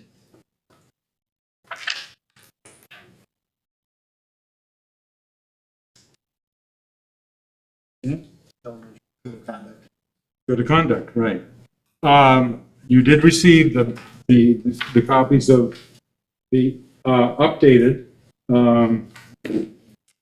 Manitowoc Public School District Elementary Code of Conduct and the Manitowoc Public School District Secondary Code of Conduct. I mean, this is really an advancement that, is much needed. Has been kind of in the works. I think it's, it really truly is a major attempt to go along with, I think, what's your other program? The reframing program. That really truly get us around the bend on behavioral problems in the schools. The only thing is that I think the code is fine. The only concern or reservation I might have is that the enforcement of the code is what will make this what we want it to be. So I think that principals, superintendents, et cetera, have to absolutely require adherence to whatever we approve in terms of the elementary code and the secondary code, or it's just paper. But I would recommend that I would make a motion that we approve the documentation on the code of conduct review. That's the motion. And a second. Is there a second? Yes, Oh, Mr. Shaw. okay. Any Other questions? Yeah. discussion? It's changed a lot since we first had this a few years ago. The biggest changes are at elementary. And it was really to make it match a kindergartner, not a 12th grader. So, and really, I think if you went through it, you would recognize that if you have a small child, you don't handle them the same way. Yeah, that's true. So we took the same document, we just went through and modified it. So it's very much the same document, just in an elementary language now. And it's very doable for principals. It was very hard to treat little kids like, seniors in high school. And so that Carrie's comments about actually using it will make it much easier to use now for the elementary team. I think so. An example we used at the committee is, calling a kindergarten behavior disorderly conduct, which is a very different, takes a very different meaning when we're talking about a high school student who may be getting, a criminal charge for something like that as well. So. I mean, it just doesn't leave it to discretion. I mean, it's laid out here, there are degrees of, severity on behavior. There are consequences that are clearly stated. I mean, I don't know what more we could do other than have this totally implemented. So we feel pretty good about enforcement and compliance then with staff? I don't know about that. Implementation. Yes. But I think that's the key, right? Ultimately, we could make anything look great on paper, but. Right, yeah, that was my point. Yeah. You gotta have it on paper first, though. Do we have a plan to make sure this is communicated to all parents? Normally, parents are used to looking at and considering the code of conduct during, first days of school pile of stuff. Excuse me, I almost said the other word, that they get. So, I didn't want to call it junk. Yeah, Our intention is to have we were waiting obviously for this approval, and then we're gonna have it go out, in newsletters to families, before Christmas break, so that they have copies. We'll also put it on our website. Happy Christmas. Okay. Any other questions? All right, all those in favor signify by saying aye. Aye. Opposed, say nay. Hearing none, that is unanimously approved. Okay, fourth issue from curriculum is the quarter one data review. That is how we're doing in terms of academic achievement. It's all packaged in our focus, student academic achievement. I mean, this is I probably talked out of turn in the curriculum committee meeting because, I'm real concerned with where we are, where we're not in terms of academic achievement for the whole district. But, you got to kind of, I think we need to have a fairly intense and productive discussion about really making much more clear what processes we want to be engaged in to get us out of being among the lowest rated school systems on the DPI report card. But that's not what we're talking about tonight. We're just talking about, I don't even know if there's any action required on this one, is there? No. We want to review that, and in reviewing, in many cases, this first quarter report indicates that we are inching towards a better day.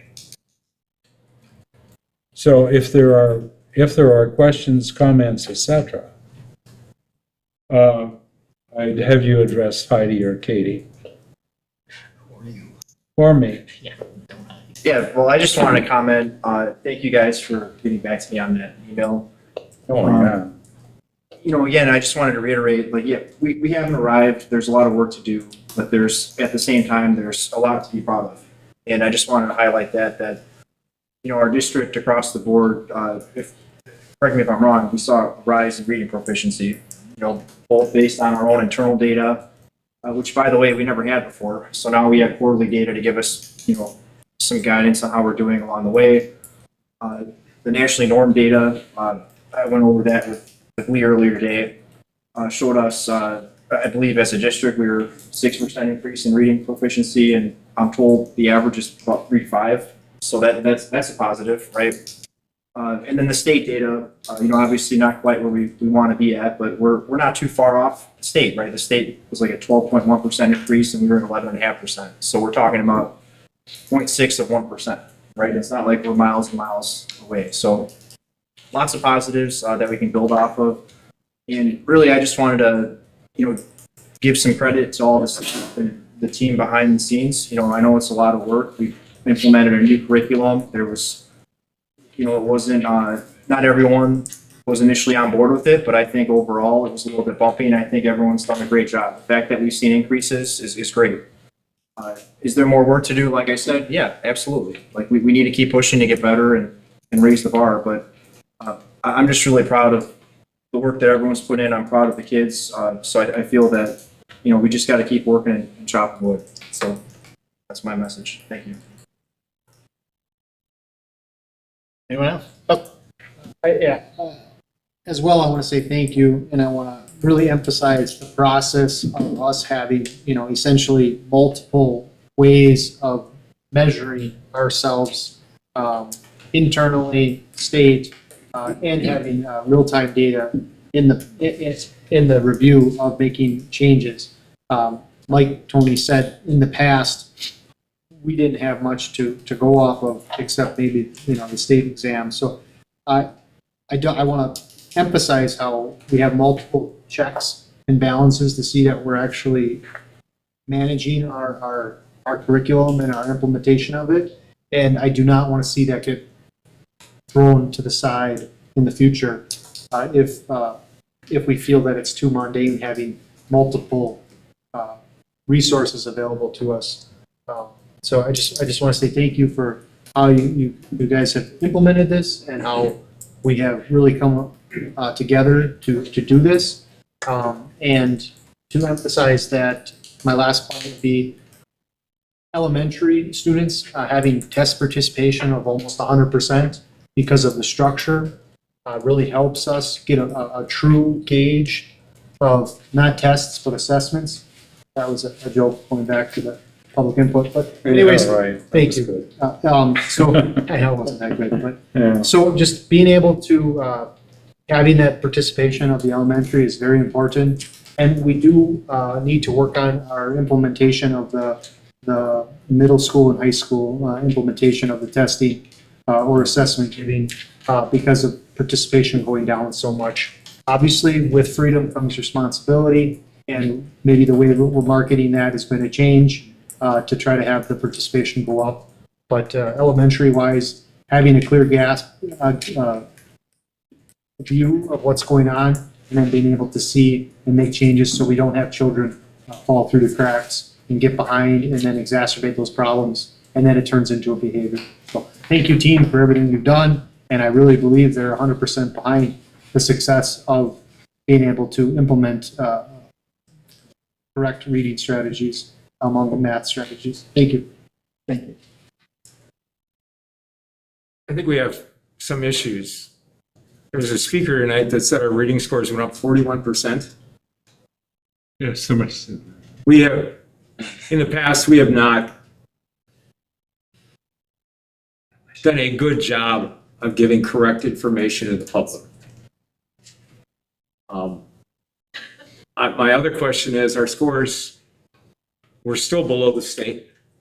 I would like to know if we have any plans to get together with reading or with districts in the area to say, how are you getting better scores than us? Our kids are not essentially different from Sheboygan, Valdez, Appleton, Kaukauna. Is there a way to say, what are you doing? How are you doing this to get better results than Manitowoc is getting? I have not been an advocate of the program we use, but I understand after doing a lot of reading that the K2 program is pretty effective. That's what most districts use that use SFA, is just the K2 program because it's phonics based. The wonderful students that were at the Lincoln meeting I was at, and this is why I love high school kids, because they're so much smarter than I ever was at that age. We're talking about scheduling at the middle schools and the need to change the schedule at the middle school so kids can take electives that they want to take rather than being shoved in a classroom. They have no idea what's going on. So we need to do some evaluation of the program to get our scores to where other school districts are in the state of Wisconsin, to have increases that are the state average rather than below. We need to do a better job of getting the word out to the public honestly about what's going on rather than what we've done in the past. We need to look at the program to say, is it effective at higher grade levels? And have we taken away some of the good things that happened in the middle school because we changed the schedule so much for kids? So there's a lot to do here. Some things are good. 2 of our schools are doing very well. But we gotta find a way to raise everybody even more. And let's check out the area schools to see if they're doing something different that can help us. There's nothing wrong with checking with other successful places. And what are they doing that may be better than what we're doing? Yeah. I'd just like to say that during the committee meetings, I made the, sort of smart aleck remark that the data is the easy part. The data is the easy part. And that doesn't diminish the importance of it or the amount of effort it takes to get it. But it really is kind of the base. And what we really need to do is to figure out, as I tried to and failed, to figure out why Madison School exceeded expectations and Jackson School fulfilled few expectations. I mean, demographically, they're kind of the same. I mean, there are some differences, but I don't think we quite know the answers to the questions why we're not doing better, or we may know in some cases why we are in some places. But I think we really need, now that we have the data, to sit down, use our best brains, and to say, okay, can we figure this out? Can we figure out what the obstacles are here? Or what would be a better way to approach this to really get us out of the cellar? And I don't know if there's anybody at all that wouldn't want that. I mean, I kind of reacted to this whole thing by immediately having an afternoon of depression. I mean, all we talked about last year and the year before that in terms of getting scores up, et cetera. Honestly, we did get the scores up, but we didn't move the needle at all. And I thought, okay, so then the next thing was, all right, we're gonna try to figure out, I'm gonna just start the process and try to figure out why, we have these discrepancies in these areas that are doing poorly, and these areas, like you say, two schools exceeded expectations. I'm really concerned about Lincoln High School. Used to be, one of the most famous high schools in the state, kind of lingering on year after year now. That fulfills few expectations. And yet, that's sort of only the beginning, those reactions. I think we do have the brains and we do have the staff that can solve these problems. We just need, to do the right analysis, get some really good sense of where we can go and how we can go there, and then do it. But I think we really have some work. Just a few other things that I dug up that I thought would be relevant to the discussion as we consider all the information in front of us. I did some research, and it looks like, if I'm reading this right, Manitowoc's ELL population in the last 5 years has grown 4.5 times faster than the state average. So that to me would present some unique challenges, just in the sense of, especially when you're looking at like reading, things like that. If you're having to learn a new language and then on top of it, learn how to read, it's gonna be harder, right? So I think that's something that we need to keep in our minds as we, when we're asking what are other districts doing different. Well, we have, I would argue, more challenges than they do with that regard. Tony, I just want to make an observation. Yeah. So the other point, I'm sorry. I was letting him know the floor is yours, so. Yeah. Thank you. The other point I wanted to bring up again, and I'm all about accountability and measurement. I think this is great that we're really digging into the numbers, and now that we're going to have data going forward, our district, I'm hopeful, is going to be in a good position to make the right decisions and raise the achievement levels. But one thing to keep in mind is that, and I've asked this before at committee, I'm not sure if we ever found out, this is the first year that the McKinley scores counted in our overall district scores. And they were pretty low, and as a board, we had no control over what they were doing. So I'm just saying, if we're gonna look at the data objectively and the information objectively, I would love to know like what our data would look like if we were to back that out. And I don't know if there's a way to do that with the state data. But I think it's important that people realize, there were changes when we're comparing the data over the previous years. One of them is that we now have a school that isn't performing as well as the others, and that's not helping our overall scores, my guess. The last point I wanted to make, in addition to those two things, overall our district population has been in decline the last several years.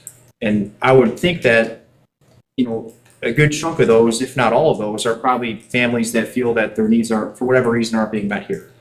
And so I would think that those students will probably typically score higher. So like we have a lot of variables that we have to take into account, and I would just encourage us to try to keep the view elevated and look at everything and not get so fixated on, just one element of that, but realize that we do have some unique challenges in this district and we have to collaborate and work together to solve them. No. Oh, no, Yes, sir, okay. you've been waiting. I'm gonna kind of go down a little bit of a rabbit hole. Heidi, if you could interject for me and correct me if I'm wrong at all. But I kind of want to I want to kind of quantify this. It's reading, okay? So essentially the state has now mandated that we create a new system of improving our reading scores. They're calling it Act 20, right? So what that's going to be, in my synopsis, is that if a child is falling behind, we're going to, instead of having an individual education plan, we're going to have an individual reading plan to get that student back up, to try to find out that issue is there, and then get them on an individual reading plan to get their assessment or their proficiency up. And what I'm trying to, Heidi, where you could help me is what we're doing with SFA now, which we've been doing for this whole year now, is are we essentially creating an individual reading plan? Now, I know not the reporting and the basis of, but I'm talking like the hands-on with the teacher being involved, the recording process, not the reporting to the state, but the recording internally, and then making those modifications, checking to see if that student's, and then moving them up step by step with their course. Are we already doing some aspects, not the requirements to the DPI, but the internal of how we assess and find out if a student is not scoring very well, and then making modifications and changes? Are we essentially doing that already now that we have implemented this new program? No, yes, or do you No. understand what I'm Yeah, saying? absolutely, yes. And I would say the answer is definitely no. Okay. SFA is still a curriculum that even though kids are divided out by their ability, it's still the group's ability. So teachers still have groups of 20 kids in front of them, and they're teaching them all essentially the same thing. So it's close to their zone of development, which is great, but it's still a group of kids. The personal reading plans that we have to develop for students that are below the 25th percentile on the new state screener, that is very individualized. So once the students have the screener, and if they're below that 25th percentile, then they're gonna have a diagnostic assessments given by the reading teachers that are gonna, it's kind of like you go to your doctor and you find out you have an initial test, and then there's a second test because that test didn't tell you enough. So those diagnostics are going to dig in more to the individual needs of the students, and their personal reading plan will meet their needs based on that. So Now, I want to go into hypothetical a little bit, because now when I was learning how to read, which reading wasn't very easy for myself, so I'll admit that personally, publicly.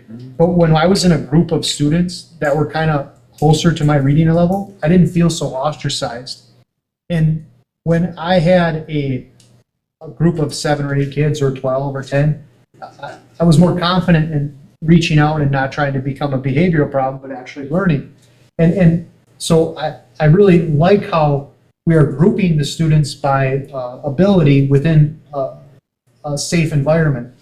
Now, what I'm concerned about is if we have an individual reading plan directly towards an individual, we're going to be ostracized. And I'm not saying this is going to happen. I'm just saying this is my concerns, that if we do get too far involved, because I'm essentially saying we're getting the benefits of right sizing the curriculum, or the message to the students by what we're doing now without getting too in-depth where they become essentially emotionally hurt by their shortcomings, we'll say. Now, I understand that that's obviously a concern, but what I'm trying to make the parallel is, which you said I'm not doing it, but I'm trying to say we are trying to meet the children where they are already, and we're right-sizing the information and we're chunking it, which we were never doing before. And if we continue to get more individual lesson plans, how are we ever going to have a 14 or 12 to 1 ratio? It's going to have to be a 2 to 1 to achieve that individual lesson. So that's my kind of synopsis, and I'm just trying to say that I think we're on the right direction. However, there is room to grow, and I'm concerned that the state solution isn't quite the cure-all either. I don't know that there's a cure-all, but what I'm excited about with the Act 20 is what we're not doing at all right now, and what I don't think any school district is doing, is getting that diagnostic information on so many kids. Like, you might do that for kids that are under evaluation for special education. That you have those more intense diagnostics. But we're now saying anybody who is at that below the 25th percentile is going to get those diagnostics, and it's going to be a very big undertaking. Kids will not be getting intervention one-on-one, but in small groups, like I would say like 3 to 5 is probably going to be the average size of our intervention group. And that's in addition to their reading. So we're not taking away their reading time. They're not getting pulled out of their reading time. This is during their intervention block. So I think we can keep the things that you're excited about, and we are adding this as an additional layer. And thank you. I'm just saying it's because it's getting mandated though. So then now the money's going to have to be able to follow it because it's going to be mandated. We were trying to proactively solving this problem, and we've made some critical steps in that process to solve it. And that's why I'm trying to say thank you for all the work you guys have done and what you're going to do in this process. At least we're having ways to actually measure, and we can use the mandate to help improve already having more information and diagnostics, or even more trouble when we have it arise. Thank you. I just wanted to respond to Tony's observation that we have a lot more kids that are trying to go to school and learn English at the same time. And you know, that would seem to make sense, but you know, my look at this stuff, just there's no easy hypothesis on any of this stuff. There's no easy hypothesis. I looked at, you know, economically disadvantaged, the rates of economic disadvantage among a whole slew of school systems. I looked at the number of minority students in you know, in our system and a whole lot of systems. You know, I looked at, you know, a lot of stuff, and none of it offered up an easy hypothesis as to where and why Manitowoc is where it is temporarily.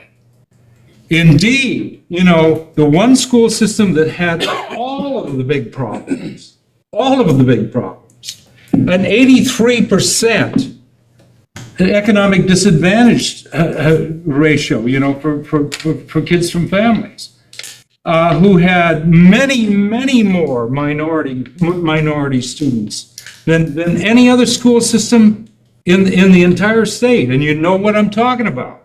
Their votes come in last too.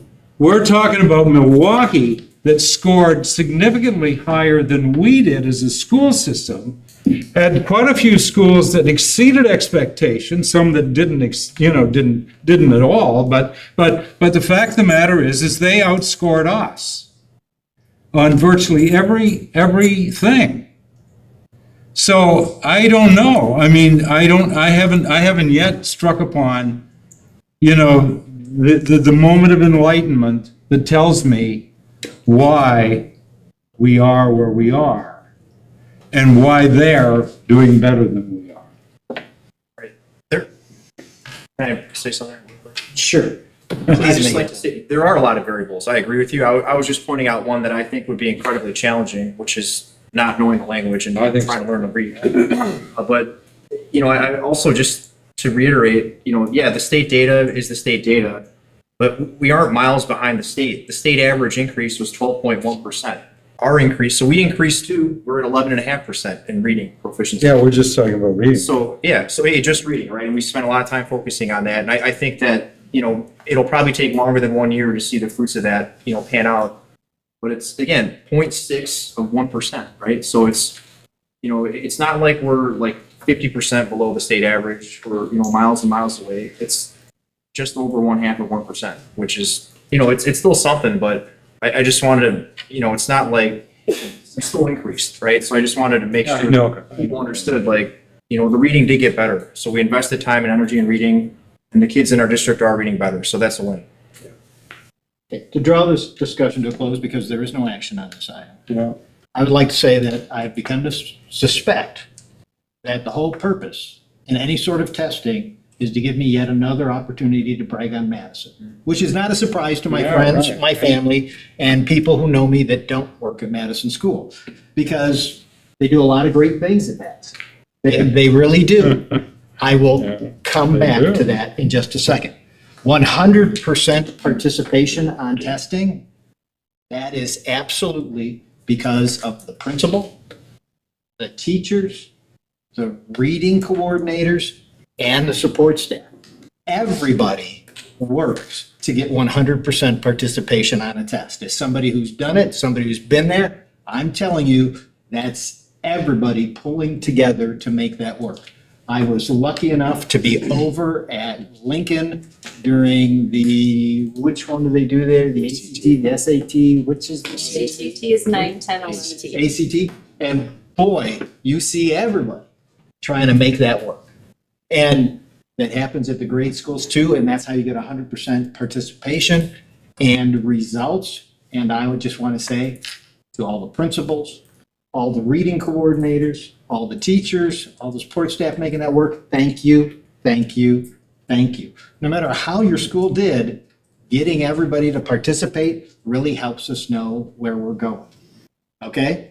I have said literally for over 2 decades, this district has piles of longitudinal data about teachers that are being very successful at reading, teachers that are being very successful at math. But we do not generally go to those teachers and say, what are you doing that year after year, your kids make bigger advancements than other kids in this grade, in this building, or across the district? We generally don't do that. I don't know why. Would it be great to visit other districts? It sure would. It would be even greater to go visit our highly successful teachers and, one, acknowledge their success, and two, try to learn something from it. Okay, and the last thing I would say to anybody who's really interested in all of this stuff, because this is sort of pedagogy muckety-muck, I strongly encourage you to take the time to read a short book called Interest and Effort in Education by the great John Dewey. It was only published 110 years ago, and yet it lays out very clearly some of the secrets to effective education. Okay, on to other business. We have the WASB proposed 2025 resolution. So I will turn that over to our WASB rep. I'm your representative to the delegate assembly, so let me tell you how I'm going to recommend how we do this. I want to represent the views of the board in my voting. And I've already looked over this stuff and thought about it some. And I've written notes on what I'm inclined to vote for and not vote for. But so I'm going to tell you where I stand at this point on resolution Blue Ribbon Commission school funding. I'll vote yes for that, unless you see. I mean, I want your insights and your values to be reflected. I don't want to just be the Lone Ranger on this. So yes on that one. The next way, pathway to leisure and paraprofessionalism. I have some reservations about that. I'd like your advice. Resolution early literacy assessment for English learners. I probably am not going to vote for that as a no stand. Decoupling public and private school funding. A definite yes from me on that one. Consistent standards across all Wisconsin schools. Yes from me on that one. Early childhood education funding and public-private partnership. I'm going to vote yes. Staff mental health. It's kind of vague, but probably yes, because I think certainly the idea is, certainly the need is there. I'm not sure how they plan to, you know, how they would profess to spend the money and meet the need. Accountability and school report card standards. Yes, for sure, from me. Resolution on educational objectives as follows. I would add, you know, along with, but I probably would never get it, the ensuring college career and workforce readiness, in addition to supporting the development of critical thinking and problem-solving skills. I would put another one in there. I'd leave out the and. I'd put a comma in between thinking and problem, and then do an and cultivating creativity. So, you know, I'd probably vote for it as it is, but nevertheless. The next one is exiting resolution 3.83, truancy as follows. I think this needs more explanation and more work. So I don't know how to vote on that one. Funding for school meal debt. Probably not. I'll probably vote no on that one. Cybersecurity. God, I mean, this resolution doesn't even really, it's probably, it's a real threat. And I think, it was something you should take out insurance on. But I don't see how this resolution moves the needle at all. So I probably would vote no. The interim superintendent wants. So, as you know, Mr. Trask is the delegate that will cast the votes. I think he's done a nice job of synthesizing where he's at with these. My suggestion was going to be that if members of the board had feedback, because you'll have all these in writing, Right, that was that my you could maybe send him a note, Right. just so that he's aware of your feelings on things, because there's a good month and couple weeks before those votes are taken, so there's some times to establish. Yeah, 23rd, 22nd. So thank you 24th. for serving. Yeah, what I would do is, send me your comments, and we could put this on the agenda again for the first meeting in January. Yeah, emailing suggestions and positions was how we did it last year. It was very efficient. I would recommend continuing in that process. All right, and we have remarks from the board president. I had those at the beginning. I didn't want to go back over them again. So future meeting dates. Mr. Hanson, do you have a future meeting date for personnel and policy? It'll be the Tuesday before our next regular meeting. January 7th, 3:30. Okay. You don't want to do one Before? holiday week? Okay. So January 7th. Thank you, sir. Just wanted to see if there was going to be another one. Okay, and remember the Chamber Awards is coming up in February, but to sign up for it is earlier than that, so you need to notify the superintendent's office so that we can get enough tickets for who's going. There's also will be curriculum committee. Yeah, curriculum the same day. January Yeah. 7th. January 7th. Finance facilities does not need a meeting before next month. I presume that's why you met last week. Good to go. Yeah. It was a presumption. And I'll meet with you guys that Monday, okay? Noon, 12:30, we'll send an email. Okay, thanks. Okay, that, unless somebody knows of another meeting, we ought to be Motion to mentioning. adjourn? Okay, we have a motion to adjourn. We have a second. Wishes for best holidays. All those in favor, say aye. Aye. Aye. Opposed? Hearing none? You should always hold on to I will never just. I have actually voted on an adjournment. In favor, say aye.